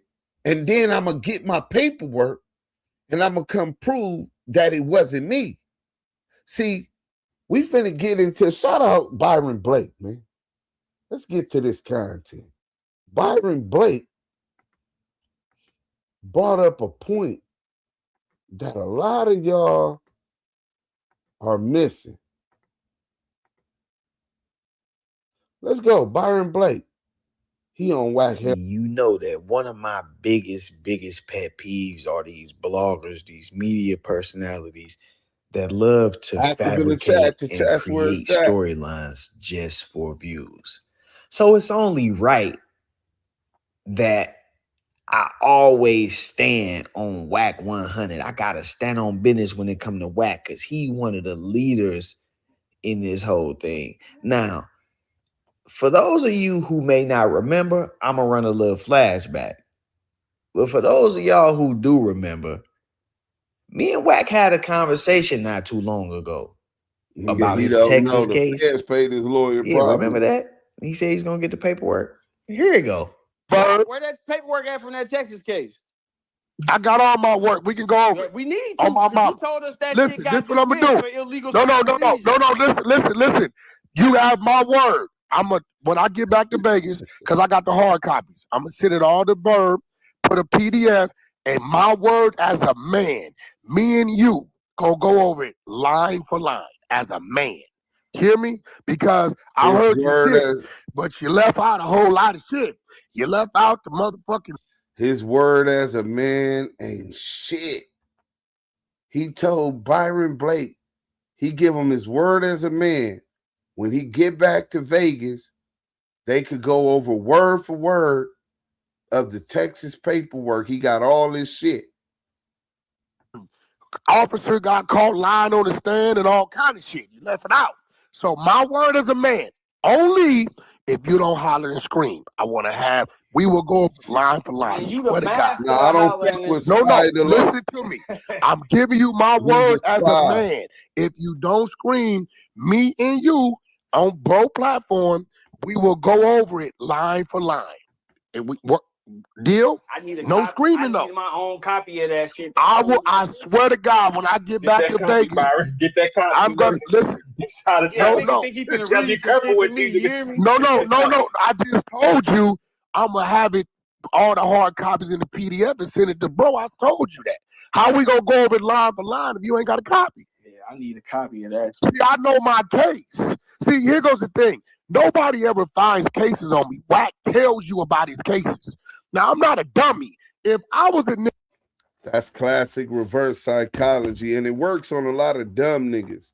Nobody ever finds my case. Well, Duse Sims went and found the paperwork. E-Band Films went and found the paperwork. Then I got on the phone after E-Band found the Texas case, and I had to get a copy of it because he took it down. Obviously, you paid him to take it down, and I contacted Debbie and got the case. You said your case was dismissed for illegal search and seizure. I get the paperwork, and it shows it was dismissed in the interest of justice. You never told us that. I guarantee you, 200 and some people in the chat right now, every one of them that's been here is going to say the first time they heard your case was dismissed in the interest of justice was because of the Damu and Kiwe conversations. That's a fact, bro. The Damu and Kiwe conversations exposed the exposure. That did anything bad. Now, that conversation happened probably about 2 months ago. About 2 months ago. I have yet to receive any paperwork. I have yet to receive a phone call from Verb saying, hey, WACK, send me that paper. I'm finna send it to you. I don't even think Verb has received any paperwork from WACK. I'm gonna have to call Verb and check on that because I ain't heard nothing. But in any case, WACK decided that he was gonna go on Instagram today and go on a rant. Yeah, an Instagram rant. Now we know he do Clubhouse, and this clip y'all just heard was Twitter, but this time he wanted it known. He put his face on it. Let's check this out. Check this out. We back on our paperwork party. You know what I'm saying? We fresh out of love. That's for everything and everybody who don't show no love. So again, I was requested. Somebody called me and mentioned my Texas case. I put the time and the effort to call my legal, have my legal contact the courts, and the email to mail me hard copies. I converted to PDFs and sent them out. Listen, wacko. Yeah, because I keep hearing too much, and I'm tired of taking a high road. I am not Snoopy badass, bro. When I get to going, it's going to go. Wacko, it was said that you was found guilty and you had a turn-in party where you was turning yourself in the next day, but only you never turned yourself in. So, like you questioned me about my paperwork, I'm questioning you about yours. We need a case number or we need the paperwork. There's no hard feelings, homie. But all this people saying whack and you saying I'm wacko and this BS you told Adam and people around me I'm working with, that's out. I advise people to stop playing with me. I know too much and I give no fucks. I don't care. So again, Wacko, we need your case number. Your case number or your documents. You got at me about mine, and on Paru, I sent them. Go over there to Snoopy Badass. You sent what? The paperwork we been sent you? You talking about the Texas case? Where is the transcript from the day the prosecution requested that the judge dismiss your case in the interest of justice? We want to hear his legal jargon, his understanding and reasons for wanting to dismiss the case in the interest of justice. All of the other shit, we got that, bro. I'm gonna show it in a minute. Let's go. YouTube channel, he got the whole text thread showing I sent him. Matter of fact, they'll be in the story. But now we need to see yours. Outside of 50 of your homies told me you had a turn-in part after you was found guilty and never turned yourself in. You yourself even told me that. So now, since you asked me about mine, that's what I'm asking you about yours. He was getting no hard feelings, homie. Run the work. He moved. No, this ain't about where nobody from, who nobody is. This is paperwork. Yes, any homie, one hell of any homie, look at his eyes. Any homie that says a motherfucker ain't got to provide their paperwork after they requested it from somebody else and was delivered. Hold on. This where CS2 back puts his foot in his mouth. Listen. Any homie, who nobody is, this is paperwork. Nope, this ain't about where nobody from, who nobody is. This is paperwork. And any homie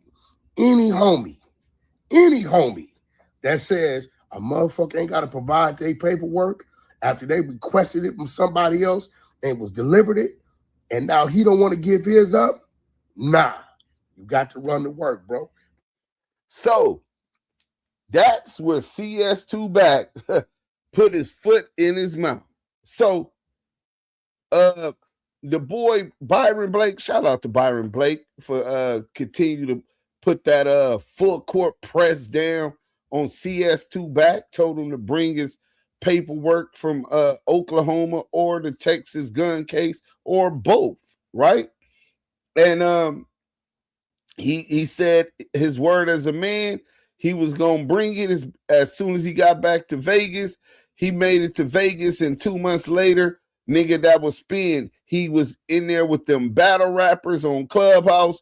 He got confronted, so he deflected, spent, sold the dream with no intentions of ever presenting that paperwork. And adverb. So since he's telling you that, you're the one he's gonna give it to. Why you haven't pressed up on him and told him, bro, you use my name. Don't be using my name like you gonna get it to me and don't give it to me, because niggas is looking at me like I'm trying to cover up for you, not giving it to me. I'm just keeping it G. You know what I'm saying? But you also told Adam that you was going to bring the settlement agreement. Like, look, stupid, you paid your ops. Right? WACK100 continues to promise to bring his work. I've been pressing this buster for 3 years about the CS2 back. His statements to federal task force. Right? We out of here. Salute Byron Blake, man. Thanks for the content, brother. Y'all go over there and support that, brother. You know what I'm saying? And now we gonna go to when he promised me he was gonna go get the work. You know what I'm saying? We got the content. Los Angeles TV. Shout out my God. Where we expose the exposers. Los Angeles. Well. The CS2 back, aka Badger Blood, is back again. And this time he's got an explanation for the badge in his wallet. Or at least, he thinks he does. Apparently, he's now putting a $5,000 bet on the table, claiming that the badge is some type of law enforcement badge. Yeah, you heard that right. A whole $5,000 bet just to prove he's right about his own badge. It's the dumbest wager you could make. But with CS2 back, you know how his ABC 1, 2, 3 logic works. He swears he's playing chess when he's barely playing Uno. So yesterday he jumped on Demon Time's panel. I guess this time he decided to let Demon get the exclusive instead of SBGB TV. You know how Porky does. Strategic clown moves. Let me give it to Demon Time so it don't look like I'm working with SBGB. Like that changes anything. This dude moves like he's in a low-budget spy movie. Now back to the bet. He's saying whatever Demon Time thinks the badge is, he's putting $5,000 on that being correct. That's not even the punchline, though. I'm desperate right now because Powerball and Mega Millions are doing everything to put me in jail. But I'll keep exposing the lottery loophole that makes even the laziest American hit at least 4 winning numbers every single week. Oh, my bad. I was just a simple farmer from... Later in the show, Duse calls in. And if you know, you know. It's always a classic moment when those two end up on the same call.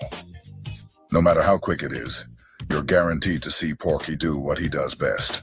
Run, dodge, deflect. All the classic Porky tactics are on display. So let's not waste time. Let's get into it and let the footage speak for itself. You know what happened last time? You and Compton Rick Rock was on the same stage. We got Compton Rick Rock in the building. Man, Yeah, listen, man. this is what I propose, right? Because I violated so many people on the internet. I violated people, and I deserve to take a loss. This might be the realest thing I've ever heard Porky say, that he's violated so many people on the internet. He deserves to get paid back for it. I'm one of those people he's violated. This man wished me a happy Father's Day, and in the same breath, hit me with 3 YouTube takedown strikes on the Loves Boys videos. 3. But I'm not the only one he's violated. He did the same thing to Demon Time. And him violating Demon Time is the reason Demon did this right here. Hey, what's up? We live for all the out there. What's up? Y'all want to be famous? Here you go. Let's not forget Compton Rick Rock either. That's supposed to be his brother. Porky gets on the phone with the federal informant, Snitch and Tell Dale, and says Rick Rock set him up to get robbed for $40,000. Well, why did Because that's how I know Rick. That's how I know Rick Rock too. Because Rick Rock used to do the security at the warehouse, and I think that's how Rick Rock know him too. That's the spot they got hit. Yep. For like the 40. Yep. Yeah, that was one of my spots. Yeah, so Rock, he was security, but Jay Reed come over. That's how we all know each other. But I don't that nigga. Man. Yeah, well, you know, wait, that was your spot? Yeah, that was one of them. Yeah. You know, Jay Reed lined that spot up. Why do you think I know it got hit for 40? Oh shit. Let me see if you can guess who he had do it. Rick Rock. That's what CS2 Back has been out here doing on the internet. Backstabbing, playing both sides, and hiding his hands. And now he's sitting on a panel with 2 of the very same guys he violated, like nothing happened. Not only am I going to be exposed with this bet, somebody going to take $5,000 of my money. So the $5,000 bet is not a risk that you're going to lose. It's just a guarantee that I'm going to lose. I need to feel the pain and agony because I've been perpetrating all this time, right? Exposing people. And now you say I myself have a badge. So I'm willing to sacrifice $5,000 of my money just on a simple bet. I mean, it's a sure shot. Can you articulate what the bet is? Because I think I want to take this bet. The bet is this. Right now, the bet is that badge. You're saying that badge represents any form of law enforcement, meaning meaning it's being you will be recognized as a peace officer with that badge. That covers probation. That covers everything. Listen, I'm putting it out there because it's a short shot. I want to lose because I feel like I need to sacrifice myself because I've done so much damage on social media through the exposure movement. Now it's a $5,000 bet. This is not for you to lose money. This is for you. I'm guaranteed you're going to win some money. I'm guaranteed you're going to win some money. Porky is guaranteeing you'll win money. As long as you bet that the badge he flashed belongs to some type of law enforcement agency. That's the stupid-ass bet he's putting out there. And this is exactly why I say he's got that ABC 1, 2, 3 mentality. First, you go online. Do the whole Snoopy badass routine. Flash a badge on camera, clearly trying to make people think you're police. Then you turn around and say, "Yup, I got a $5,000 bet that the badge is real." Who wants to bet? With or without that badge, we all know Porky is CS2 back.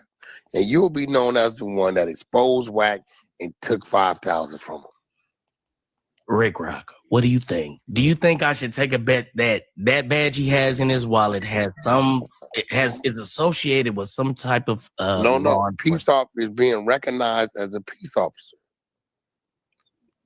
That covers probation badges, any of that. Probation So are recognized. he could be a correctional officer. He could be that a covers peace all officer, of those. probation, parole.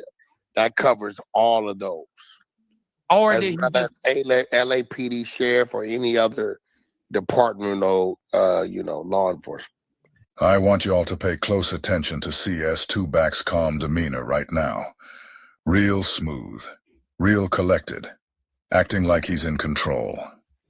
But here's what I want you to really notice, because this happens every time. That calm, confident front he puts on. Yeah, that energy completely shifts the moment Duse enters the room. So don't miss that. Take note. Watch how different he gets. Shake that nigga up. Every single time Duse pulls up. Are you ready for adventure? Kiwe, conversations. Listen, man, this is prime time. Duse Sims. Find yours at visitmo.com. Y'all know he finna shake like a loose transmission. Nigga finna be shaking like a snitch at a gangster party. Duse Sims done. Or did he go and get him a badge just so he could trick the shit out of y'all and get some free content? I will tell you this. I have never, ever brought a badge. So that eliminates that. You want to take the badge? It was issued from some type of academy. Wait a minute, hold up. I don't know. Listen. If Hey, though he got the badge. He got the badge. He got the badge on the face cover. Man, he trolling, man. I'm dying to know how Compton Rick Rock really feels about CS2 back telling the federal informant, Snitch and Tell Dale, that Rick Rock set him up and robbed him for $40,000 at the weed shop.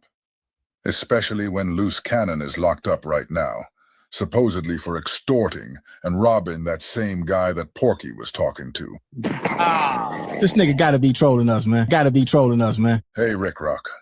Was Porky trolling you when he was on the phone with the federal informant, Snitch and Tell Dale, saying you robbed him for $40,000? Was that all just jokes? Because we all know he wasn't trolling about Dale being a Fed. That part's confirmed. He loves the bluff. So was the part where he said you hit him for $40,000 just a little internet skit? Was Dale trolling too, when he said you were the one behind it? Yeah, he told the So again, on his was big it trolling or was it telling? Big homie. Because it can't be both. Hey, I don't know. See, I don't know if it's like a double reverse psychology. Like, let me act like I don't care because I really do care. So I'm gonna act like I don't care, and then I'm gonna say, no, go find it. I want you to because he really doesn't want us to. You feel what I'm saying? But all you gotta do is put the money up, bro. But okay, I put the money up that it's associated with some type of law enforcement. No, not associated.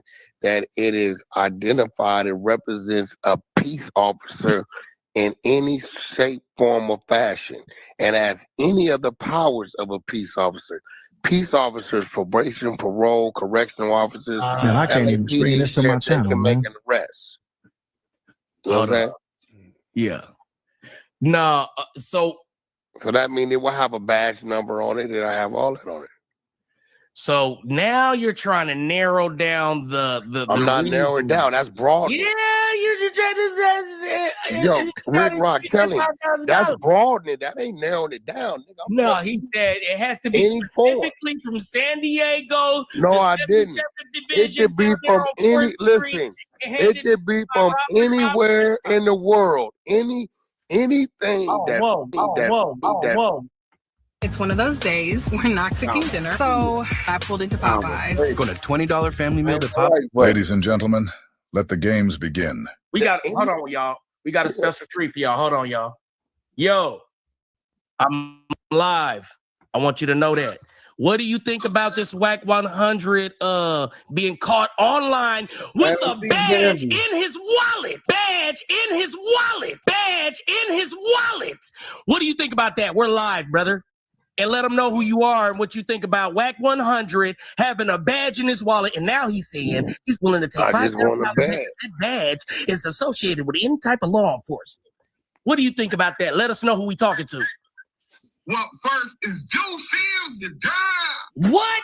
Damu Kiwe conversation. But check this out, man. First, I've been told your motherfucking ass, him, Loose Coochie Ashley, and the Crip Cop, Rico the Rat Rose were all working. Working? Working. We believe that the Crip Cop went to was a Baca boy, went to the sheriff or the academy up by like Fresno or Humboldt County. What? We have a sheriff officer confirmed that he was a Baca boy, told us to stay the fuck away from him. On top of that, now you got Brick Baby, if you remember when TD back slap and hoe slap CS2 back slap and hoe slap CS2 back slap and hoe slap CS2 back to smack heard across the globe, right? What? At the Novo, when all of that was going on, Brick Baby said that he was inside the parking lot and that whack pulled out a bag. Oh, what? I do think I remember hearing something like that. WACK100, what do you got to say about that? You're not gonna be able to hear him, but I'm gonna reiterate what he says on the show, and I'm gonna share the link. But WACK, he ain't gonna reply to me. No, so WACK, are you willing to respond to Deuce M's Active Chucks from Damu Kiwe conversation? Oh, he lost his. I guess you scared him off. Damn. Oh no, here I go. Is that the dude Is that the dude who got a brother named Booger Brim? Like I said before. Here at Nicolay Law, we help injured people and their families. I was saying, bang that like button, bro. Y'all is shiesty on the likes. What's up with that? We bringing y'all the content. Least y'all can do is support. Let's go. Sick Porky deflection. This is what he does every single time. Now we're asking about that badge. That's the topic. That's what everybody wants answers on. But the moment Deuce shows up, what does he do? He dodges. He evades. And instead of answering the question, he suddenly starts bringing up Booger Brim out of nowhere. This ain't the first time he's pulled this stunt. It's straight out of the Porky playbook. I ain't never had to do no classes. And never had a felony.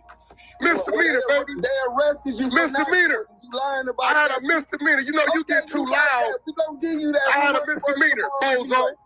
Look, we gonna run to work tomorrow anyway. So you got you can have that. Listen, no, let's get to this. You can have that till tomorrow. I don't give a. Everybody didn't call it domestic. I don't give a about that. But listen, did your brother catch a domestic when he was scared to fight? Did your brother catch a domestic when he was scared to fight? They got PC'd up by Big U and the 6-0 that's doing life. Is that the lifer? He got a brother named Booger Brim from Foodtown Brim on Paru that's on PC yard right now. What does Deuce's brother being on a PC yard have to do with Deuce? Deuce ain't on a PC yard. So how is that relevant?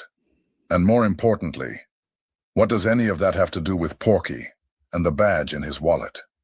Anytime you start pressing Porky with real questions, he runs, starts pointing fingers anywhere else but at himself. I thought he had a $5,000 bet on that badge being legit. So why isn't he discussing that with Duse? Why is the conversation suddenly about Duse's brother? It's simple. Porky doesn't like being questioned, especially by Duse. Every time Duse holds him accountable, you can see it. 250 he gets uncomfortable, in the chat. he gets loud, like button. And he starts reaching. This is his pattern. Deflect, distract, dodge. Is that him? He said, do you have a brother named Booger Brim that's on PC Yard right now? Look at It's good content. There it go.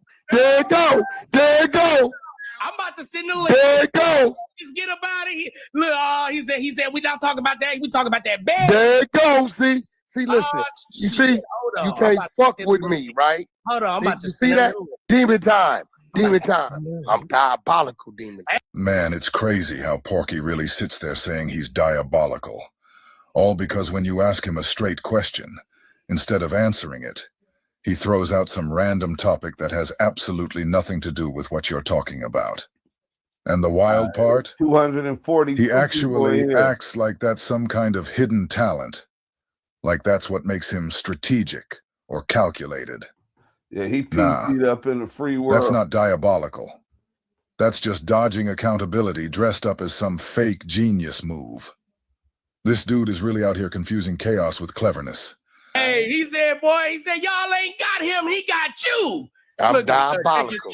Check your DMs, but go ahead and get your last word in there. Check your DM. All right, well, look, first and foremost, it's up on my thing. I interviewed my little brother. That's well known. We're not contesting none of that. What we contesting is this pig. He was contesting that. He cried. He denied it. And Big U, look, Demon, Big U the one had him rolled up. And he played friends to the Crip that rolled his brother up. Porky does this every single time. Soon as something comes out, he jumps out with the same recycled distractions. So I don't get why Demon Time is letting this guy run with the narrative like that's what the show's about. Who cares what Porky's saying about Booger? That's not the story. Nobody's asking about Booger. Nobody's talking about Duse's brother. His brother's not even online. We care about the badge. We care about Porky flashing that badge on camera. And about CS2 back. That's what everybody wants to know. But somehow Demon's sitting there acting hyped, like Porky said something powerful, when really he didn't say anything at all. He let Porky slide right out of there without ever addressing the actual issue. You played friend with the Crip that rolled your brother up? Is that what he said? He said you befriended the guy that rolled your brother up. Big U! Hit the link! Hit the link! Fuck that link and fuck you. Fuck that link and fuck you. Fuck that link and fuck you. Damn! There it go. There it go. We got content. Shout out to Booger Brim, Food Brim that's on the PC Yard. There it go. All right, go ahead. I'm gonna allow you to speak after you said fuck me, but go ahead. Listen, everything that I just told you, I did the whole interview. All of those facts is on my page. Nigga, we're not finna relitigate that, nigga. This is the content. This police ass nigga done pulled out a badge again, and you on here fumbling the motherfucking bag, trying to flip the script and let them deflect from the topic at hand. Oh, man. You on, nigga? See, here's the real problem. These dudes out here are running content, trying to make a little money off the mess, but they don't even understand how serious this situation really is. CS2 back is not just some troll. He's really working as an informant for the feds. At the same time, he's doing the dirty work for Alan Grumblatt, moving on whatever agenda they hand him, even if it's against the community. People laugh and joke about it now, but it won't be funny once he has you booked. And Demon Time, let me speak directly to you. They were getting ready to run a play on you. Porky and Lucy tried to turn you into content. You might have dodged it that time. But ask yourself, how would it have gone down if you didn't? This isn't about petty beefs or YouTube clout. Badger blood that you have on your platform. Name is in Del Dog and Big U's paperwork. It's in indictments. And look at what happened with his partner, Adam 22. This man's on tape, trying to get Loose Cannon to confess to the crimes he's being charged with, while he's on a federal phone call from jail, knowing the whole thing is being recorded. Get everybody Skechers slip-ins. Listen to me, people. Hey, listen, bro. This nigga Scandalous ain't letting this nigga off the hook, and I damn sure wasn't. But I seen this nigga. Think about this. Wack got caught with a badge. He up here with you. He want to talk about Booger. Nigga, the interview with Booger and why he stopped gangbanging because he got ratted on. Why he decided to go PC, that's on my page, nigga. That ain't no content. The content is this nigga them flash the badge. And we gonna go to this new app. And the new app says that is a LAPD badge. Let's go. All you gotta do, all you gotta do, let me just hit you with a narrative, is that a lot of people think that, in particular Trap Lord Ross, they think that you saying that you were falling out with Wack over the fact that he reported on the cops raiding your house when you allegedly got swatted or whatever, they think that was all a cover because you actually were mad at Wack for basically getting you caught up because you knew that you were going to get caught up as a result of some of the shit that Wack, or that Big U and you did together. No, me and Big Useless didn't do anything. Me and Big Unisex never did not one thing together. So you robbed the weed shop, or you extorted him, right? You robbed the weed shop, or you extorted him, right? You robbed the weed shop, or you extorted him, right? No, never robbed no weed shop, Adam. You know that. And I will never let you guys forget that Adam did that. That's not entertainment. That's entrapment. And they're doing it together. Like some off-brand Miami Vice, Crockett, and Tubbs. Hey, I'm asking who that. You asking your questions, he asking his questions. It's a lot of content, Miss Hurt. Hey, but listen, hey, did I not give you a chance to speak? Did you not speak it? And I did recall that Rick Baby did say he see the badge. So get your big 1-2 fapping ass up and shut your ass up, nigga. Hey, but I'm just saying that was his response. And you couldn't hear him, so you got to understand you couldn't hear him. So I wanted you to be able to respond to that. But yeah, man. Look, real quick, you got CS2 back on your line? Yeah. Wack was just on here. Oh yeah. We not going. That nigga can never look me eye to eye on no live after he put my nigga Big U in jail. Help them motherfucking crackers. That right ass nigga. What? Blood gonna walk when I beat that nigga. Tell Blood pull up in the set or something, nigga. What? Ass nigga. That nigga can't breathe the same air I breathe, nigga. That nigga's a rat, nigga. But are you from Rolling 60s? Nigga, I'm from LA Brim, FHN, nigga. But so why are you in the Rolling 60s business? Listen, my nigga, I got Active Chucks Entertainment. I fuck with real niggas, real Crips, real Bloods, and Big U happen to be a leader amongst the community, not just the Crenshaw community, a pillar in Los Angeles. Help my road dog son make it to college. Help these kids, girls not jump on stripper poles. Okay. This segment is called Game Ball, and we are going to grab the game.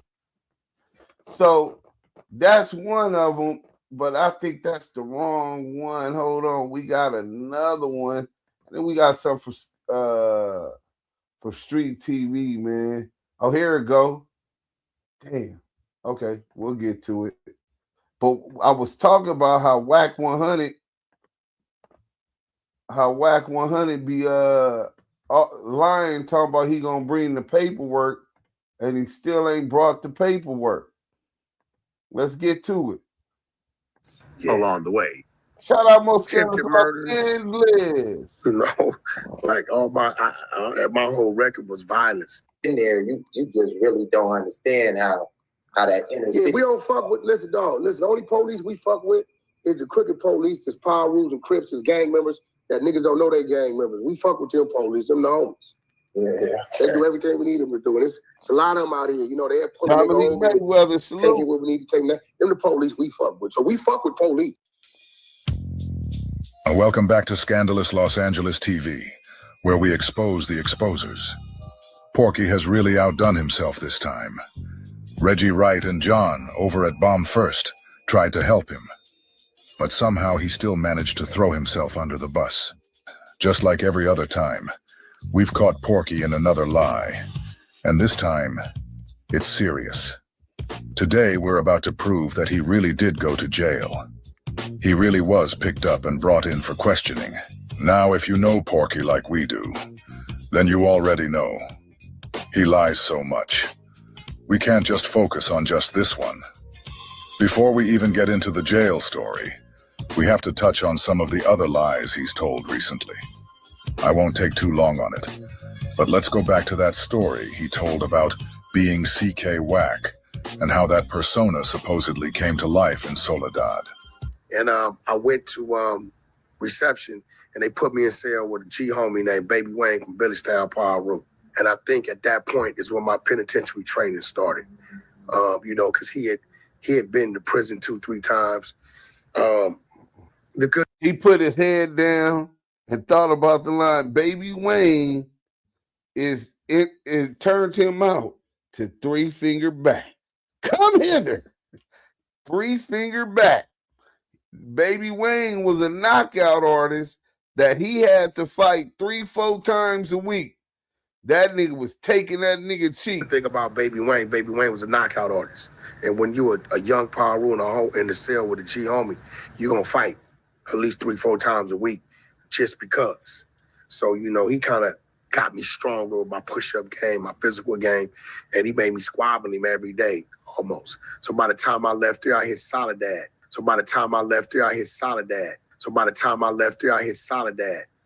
And Soledad was really, that was the birth. That was the birth of CK Wack. When I hit that yard. CK stands for? Crip killing. Okay. See, I was Lil Wack. From there, I went to CK Wack. According to Porky, he left Delano State Prison and was transferred to Soledad. And that's where the name CK Wack was born. The only problem with that is that in a separate interview from 8 years ago, Porky said he went straight to Soledad when he first hit the penitentiary at 16 years old. Where the trucking business came from, you know, I went to the pen, Simon. As you know, I was the first juvenile to actually go to California State Penitentiary at 16. Not youth authority, I already ran through that. So at 16, I'm in Soledad. State Penitentiary. So from 16 to 22, I run through like 7 different prisons. You're 19 years old? You get out? Yeah, I'm like 19. I do probably like 2.5, 3 years of a solitary confinement time, you know. Porky just claimed he was the first minor in the California prison system, being sent to Soledad at just 16 years old. But now, listen to this old interview with Vlad. In this one, Porky clearly says he went to Delano at 16, and that Delano was his first prison. So, which one is it? Soledad or Delano? The prison bus came to Central Juvenile Hall, pulled into Central Juvenile Hall when it left LA County Jail and picked me up from Central Juvenile Hall and took me straight to Delano State Penitentiary. Now you see right here, look, let me show you. The first one, it was admitted offender with new AOJ. That's adult offender juvenile. Okay. So this is your first entrance into the system. That's your first entrance into the system.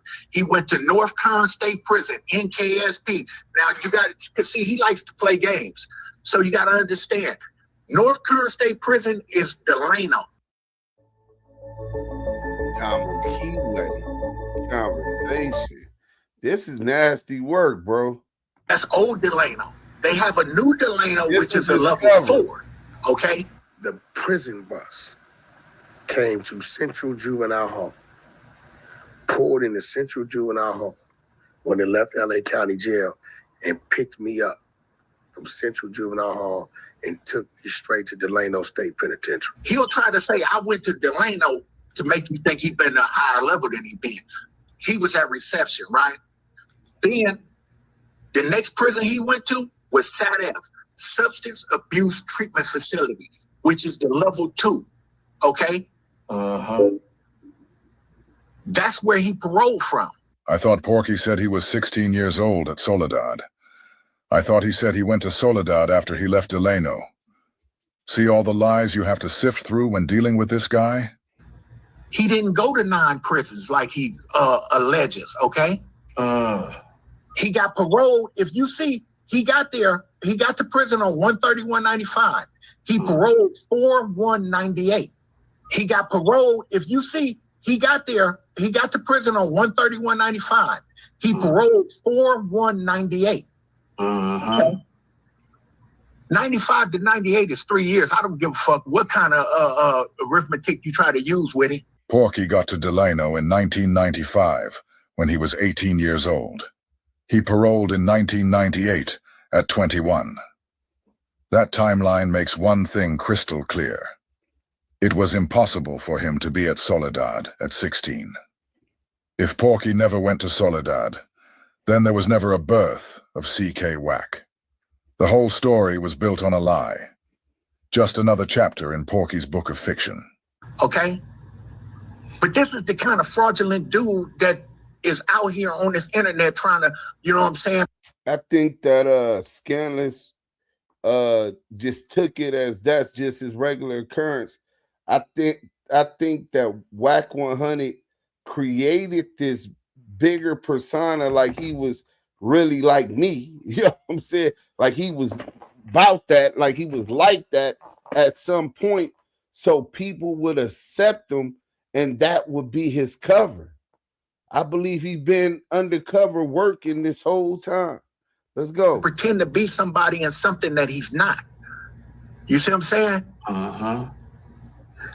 Go to the next one. It say return from parole, re-entry 3, which means the county jail. He never went back to the prison. You see what I'm saying?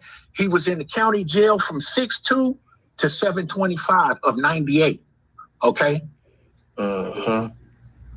He returned to parole. Then 3 days after Christmas in 1998, same year, he got another violation, returned from parole, re-entry 3. He went to the county jail. You see what I'm saying?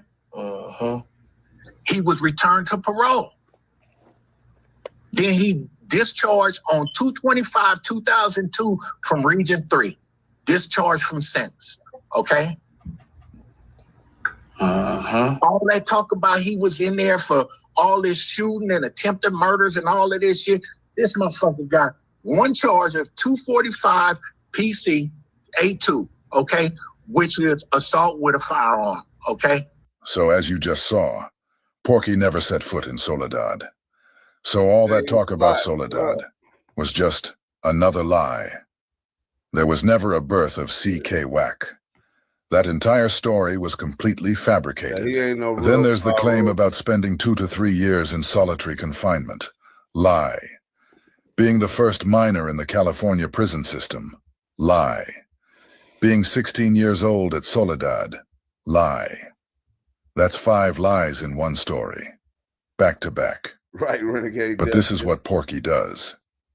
Now let me show you guys how Porky fell on his own sword. You won't find this next clip on YouTube anymore, because Porky had Cheeseburger Chuck take it down. Hey, Big Chuck, we just want to talk about when he gonna bring the audio from being talking to them people. We want to know what he said. We could clear all this up. Who's that, Chuck? That's Duse. Yo, I just PCK always talking to me. We in the streets. We in news. I got nothing to talk about. Every time he does this, it's a PC move. Always notice how Porky reacts when Duse questions him. He can't stand it.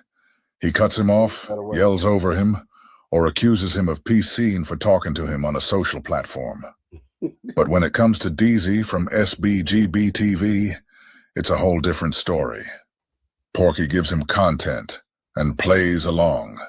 Oh, what's up, homie? Okay, yeah, as long as it's whack on here, because if it's somebody else, we're not doing that. Listen, we're not doing that. Listen to me. Hey, listen to me. This is real shit, right? We always know what we're doing, right? We always know what we're doing. And believe it or not, right? We are the most supported people of our people on the internet, right? It's a lot we can do. Remember, I'm an industry guy. I'm tied in the labels. I'm tied in the YouTube, right? So what I'm telling you, brother, is conversations. Nasty work, DZ. To you intentionally, because I saw you was building. I didn't have to do that. People pay me to do that. I did it. I see it's a. Let me call in and give them the content. We always know what we're doing. And I'm saying that to say this. At some point, bro, you run your content, but you gotta have some type of reserve when you're running it. Because remember, it's our content. It's our content. And then, okay, so doing these type of things, right? There's certain things that, especially when it comes to me as a public figure, right? I own me. You right? I haven't given you a verbal or signed anything, right? So what I'm saying is, as a brother, when I'm talking as a brother, fuck to people. When a brother is calling in to help you, because I'm giving you notice the content I gave you, you've been able to chop that shit up and run with it for about a couple weeks. That nigga said, see the content I gave you, you've been able to chop it up for 3-4 weeks. He said a month. Right, at least, right? But it gotta come to some point, bro, to where it's just not like an attack thing. Because then at that point in time, listen to me, to you as a brother, I'm a businessman, right? At that point in time, just from friend to foe. I called in as a friend, no matter what our back and forth was. I chose to stay on the phone. I know, I've been doing this social media shit forever. I know what I'm doing. If I don't fuck with you, I'll never say a word to you. I won't even utter your name. If you see a lot of people, I ignore them. I won't say their name, because the minute I say something to them, I have a conversation with them, it helps still. You get what I'm saying? I know that. I know what I'm doing. If I don't fuck with you, I'll never say a word to you. I won't even utter your name. If you see a lot of people, I ignore them. I won't say their name, because the minute I say something to them, I have a conversation with them, it helps still. You get what I'm saying? I know that. So I'm telling you, brother to brother, run your content. Especially we gave you content. Listen, me and you have nothing to talk about. It's established. Chuck, this is what you call a PC move. Bro, stop talking. Why you keep warning the people? Leave our shit in the street. Listen, every time you do this, you saying fuck your neighborhood because you on some PC shit. It's in the street, bro. Leave it where it's at. Me and you don't talk like this. We leave it in the street, in the darkness. Why this everywhere? You're not in the street, bro. You're not in the street. Stop it. I just left LA. You ain't in the power rules. You ain't in Gonzalez. You don't hang in the parts in the garages. Remember, weird ass niggas. Stop faking. Yeah, stop faking. You making Food Town Brim look bad right now. Bro, I'm one of the greatest things that ever came from the 30s, bro. Food Town Brims, y'all know when it's street business and it's up to the disrespect level of me and him, he ain't supposed to do this shit. It's a PC move. I'm gonna mute up, Chuck. When he done doing the PC shit, I'll holler at you. Well, I'll tell you when he done. Well, I didn't say nothing about me and you. I asked you about the statement that you made. If you waive your Miranda rights, that means that there's a statement in our. So I'm on him about the statement that he made. Remember what he just was saying to Wacko? Remember what he was just saying? If a homie asks for that paperwork, any homie, you gotta bring that. I'm a solid ass Damu, reputable. out of my generation, one of the most reputable Fruittown brand members from the shoulders with the thing, whatever it was about, I was on that. Regulating, patrolling, West Side recruiting, put them on, take them shooting. I was on that. So I asked for the work. You got to produce that. You need to go get that and prove you ain't CS2 back. That got nothing to do with me and you. That's you trying to clear your name. Don't bring the police. The police can't vouch to say that you not working with the police. You got Fruittown Brim looking bad right now, bro. We in the streets. You got, bro, stop PCing. Don't talk to me on no open platform. You got Fruittown Brim looking bad. It's real gangsters over there. Why you doing PC ass shit? I'm gonna mute up again, bro. What's that got to do with your paperwork? Bring the paperwork and the statement that you made to the task force and the FBI on the Main Street case and the Tupac and Biggie murder and clear your name. You say that the truth can never be considered different. Hey, Chuck, you know what would be funny, right? This would be funny. I'm talking to you, Chuck. I ain't talking. It's when people say dumbass shit, it makes them look dumb. Chuck, I was in the penitentiary from 1993 to 1999. When was Tupac and Biggie killed, Chuck? 96, right? 96. 96, 97, right? Yeah. I'll mute up. But I gave a statement on him. I'll mute up. Let's make sure WACK knows that he ain't fooling nobody. Hey, WACK, the Tupac and Biggie murder are still unsolved. That means it's still being investigated right now. We can show plenty of people who were in jail during the time of the murders, who gave statements about the murder. You ever heard of a jailhouse informant? You ever heard about Kenneth Bo Agnew? What about Waymond Anderson? Marion Knight and Studderbox were both suspects in the murder, and you were around both of them during the time investigations were taking place. So you could have very easily been giving the police information you obtained while being around them. I said you gave a statement to the task force that was investigating that, Greg Cadence, and then the other officer that said you was arrested. Well, first of all, there were no arrests made other than Cash Jones. Chuck, if I'm in the penitentiary from 1993 to 1999, what the fuck could I give a statement on, Chuck? Listen, bro, you admitted that Greg Cadence, that you went to the Fruittown Brim looking bad. But, you are saying though, some of the dumbest shit. Fucking with Death Row though, like in 2001. Okay. 2001. Okay. 2001. Okay. Okay. This guy, he don't know what's going around. Stop making the Brims look bad, bro. Leave our shit in the street. It's already up. Chill out. Leave it in Madison, Wisconsin. You in Madison, Wisconsin. Listen, stop talking to me, bro. Why are you talking to me when it's on? You're doing a PC move. The truth hurts. All we talking about is your paperwork. Stop spinning. Stop deflecting.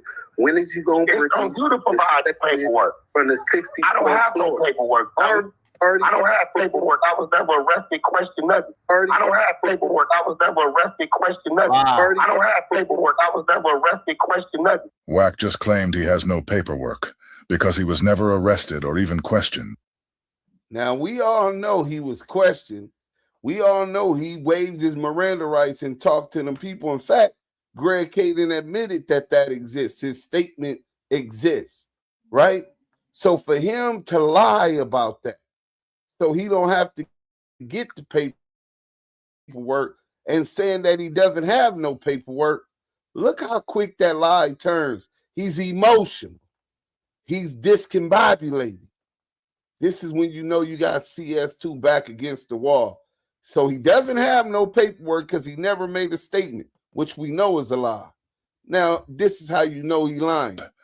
But you guys heard it straight from former Los Angeles Sheriff Michael Kiwe. The only person who got arrested was Porky.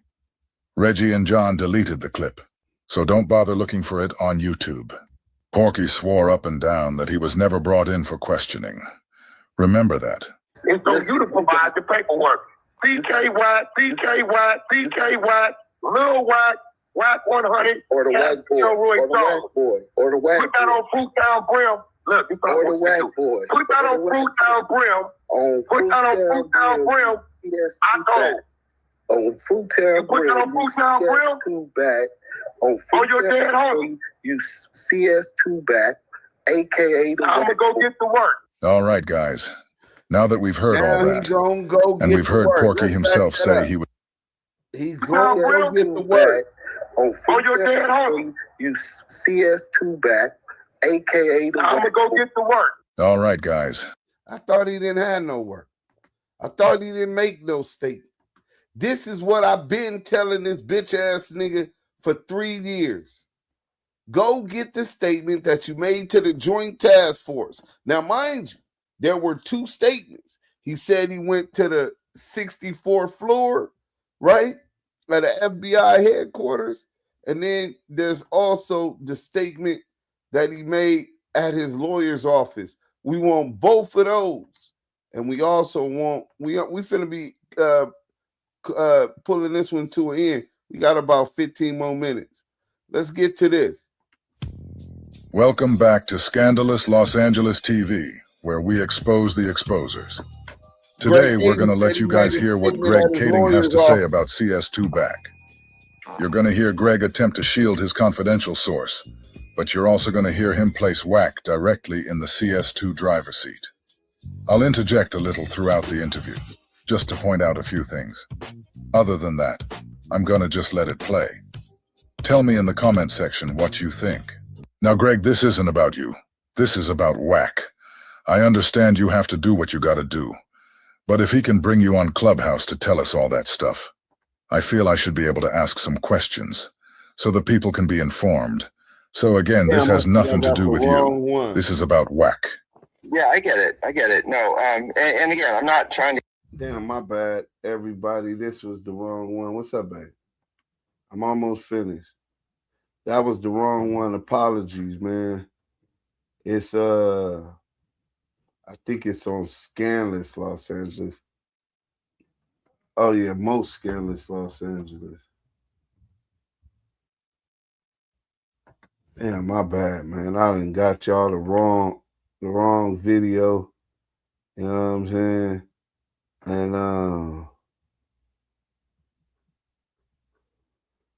And it's gonna be Greg Kading mad that WACK got caught lying. And tomorrow we breaking down that whole and tomorrow we gonna break down that whole text the paperwork. Oh, there it go. We on. Smart founders know something most people miss. Kiwe conversation.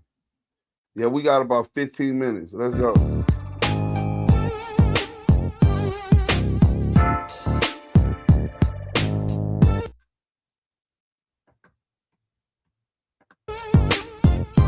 West Coast tripping, time keeps on slipping. West Coast tripping, time keeps on slipping. On the last episode, we were informed by former LAPD detective Greg Kading that WACK100 was lying, and he had absolutely nothing to do with helping Shaquille O'Neal, Mark Stevens, or any of the 7 Main Street Crips that allegedly kidnapped and robbed Robert Ross, aka Stutterbox. He informed us that everything WACK said. Damn. Come on. In regards to the role he played in that particular case was absolute BS. That's just one of the many lies that WACK's told concerning this case. The next lie came a few months back. WACK100, accompanied by former Compton police officer Reggie Wright Jr. and former LAPD detective Greg Kading, took to the social media platform Clubhouse in an attempt to clear WACK of the CS2 back allegations. When WACK introduced Detective Kading to his listeners, he introduced him as the lead investigator on the Stutterbox and Main Street case. Here's a small clip of that audio. We got Reggie Wright, top right. Reggie Wright contacted Greg Kading. Greg Kading was the lead investigator on that case. Greg Kadings was the lead investigator on that case. As you just heard, WAC's plan was to deceive the listeners into believing that Greg Kading was the lead detective in the case. Because after all, if he is the lead investigator, then he would know exactly who CS2BAC is and exactly who CS2BAC is not. Let me show a small example of WAC's plan being played out.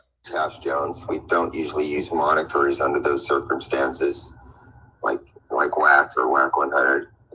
Okay, so this is the lead detective in the investigation. Did you guys hear 600 lie to the people also? Ask yourself, why is he going out of his way to lie like this? Either 600 is really this ditzy and game goofy, or he the police too. He has absolutely no idea how bad he makes the 60s look every day. So Greg, let me ask you, because the people want to know. When WAC brought you on Clubhouse, he introduced you as the lead investigator on the Stutterbox case. Is that true? Were you the lead investigator in that case? No, that's not true. No, that's not true. You guys just heard it. He just let us know that WAC lied again. Greg just said, no, that's not true. The thing is, Greg knew it wasn't true when WAC said it. So ask yourselves, why did he allow WAC to tell that story? Why was he willing to let the listener believe that he was the lead investigator in that case? The answer is quite simple. It's because WAC is a protected confidential source. Here's how that went. The guys that worked down in 77th Division, primarily a couple of investigators, a guy named Christian and a guy named Mark, they wanted to do a Main Street Crip case. And when they were doing their Main Street Crip case, obviously we're already dealing with Box on an unrelated thing, but now Box is wrapped up in this whole dilemma with Del Dog and, all the shit that he had going on with those guys. So, we were dealing with Box entirely on a separate level, or I'm sorry, for a separate thing. And they said, hey, we want to do this kind of larger federal type of case on Main Street. Can you help us? They're asking me, Greg, can you help us get this over to the federal level and to do an investigation on the federal level? Because, some of these guys don't have that experience to know how to go from a local investigation to a broader federal investigation. So they came to me, say, Greg, can you help us? I said, yeah, absolutely. You guys think you got a good case here? Let's do it. So I helped them initiate the case. I helped them get up on a wiretap and, kind of helped oversee it. They were really the leads on it. They had the intel. They knew who the players were. They knew what the history was. And I became aware of it. I started to realize, what Box had to do with Shaq and what Box had to do with Del Dog and all of that. So that was it. I wasn't like the main. I was one of the guys that was directly involved, but more of like an overseer as opposed to the new razor. Damu Kiwe conversations. We finna get to this Alex Alonso there you video have when it. we done. WAC not only lied and deceived the people about helping to free Shaq and 7 Main Street Crips, he also lied about Greg Kading being the lead investigator on the case. We can't forget to throw 600 in that pot also. To protect the lies of his handler, he went above and beyond the call of duty to deceive his listeners as well. He even went as far as demanding Duse, Brick Baby, and Spider Loke to apologize to WAC for calling him back. Man, WAC on paperwork. Nigga, we got the paperwork. Nigga, his name is back. Right? And I heard multiple people say this. You know what I'm saying? Spider Loke said it on record. Brick Baby said it on record. And dude Duse, he said it on record. They all said it on record, talking about my boy's a rat. Right? So I'm like, okay. Which I already knew he wasn't, because nobody never showed no paperwork. Y'all was painting some type of narrative that WAC was a rat. So what y'all do is, since y'all went out your way on a public platform to try to salt this man's name, y'all owe that man an apology. And that apology is going to clear your name in the streets. His name already cleared. Before I end part 2 of this video, I want to read a small excerpt from Greg Caden's book, Murder Rap. I'll be reading from chapter 20 entitled Stutterbox, and it reads, "The fact was, the closer we looked at Cash Jones, the more it became apparent that he was supporting his comfortable lifestyle by simple hard work. When he wasn't on long-haul trips, he was running a number of small but completely legitimate sidelines, including distributing a men's magazine called Straight Stuntin'. It might have been sleazy, but it wasn't illegal. And as time went on, we gained increasing respect." Wait, hold on. Bro, think twice that he don't think Duse is working with CS2 back. Hey, why? Maybe thinking ain't your strong suit, bro. You just heard him agreeing with WACK when WACK told him he's giving him content. Brother to brother. He don't want to be an enemy and all of that shit. And you still don't believe it? Hey, bro, maybe you just emotionally... For the truck driver's entrepreneurial spirit. Now, I don't know about you guys, but never in my life have I ever heard a homicide detective speak so highly of a Pyru. Think about all the lies WACK has told. Think about all the problems he starts. Think about every disgusting thing you've seen him do or heard him say. Then ask yourself, how is it possible for a homicide detective to gain respect for a guy like that? The fact that Greg will come on Clubhouse for WACK to help him deceive the listener is more than enough to raise suspicion. If that isn't enough, though, this small part of Greg Kading's book should be a nail in the coffin. Yeah, WACK. Have you ever heard Greg Kading speak that highly about Marion Knight's entrepreneurial spirit? Next time on part 3, Greg is going to give us a little more insight about... That nigga said, have you never heard Greg Kading talking about Suge Knight's entrepreneurial spirit? But check this out. Slim Fat Dude said, WACK never struck SBGB TV's page. That was a dead giveaway. All of us, Smoked Out TV went from Simply Talking to Smoked Out News to Smoked Out TV Reacts to Smoked Out TV News to the No Cap Network, because WACK struck every page, nigga. Nigga, they done struck me multiple times. He even had Reggie striking my pages. You know what I'm saying? He lied and struck my page for copyright infringement, claiming my documentary. Scandalous lost 2 pages. And monetization. Scandalous went a year before he ever got a YouTube check because of CS2 back.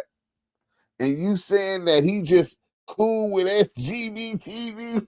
Man, you crazy, bro. But look, we finna get up out of here, man. Alex Alonso, we'll get into that tomorrow before we break down the Texas case. Hey, salute to everybody out there. Y'all bang that like button if y'all ain't already banged that like button. If y'all didn't know where y'all was at. Home of the West Coast. Voice of the culture. Duse Sims, the Don. It's the Damu Kiwe conversation.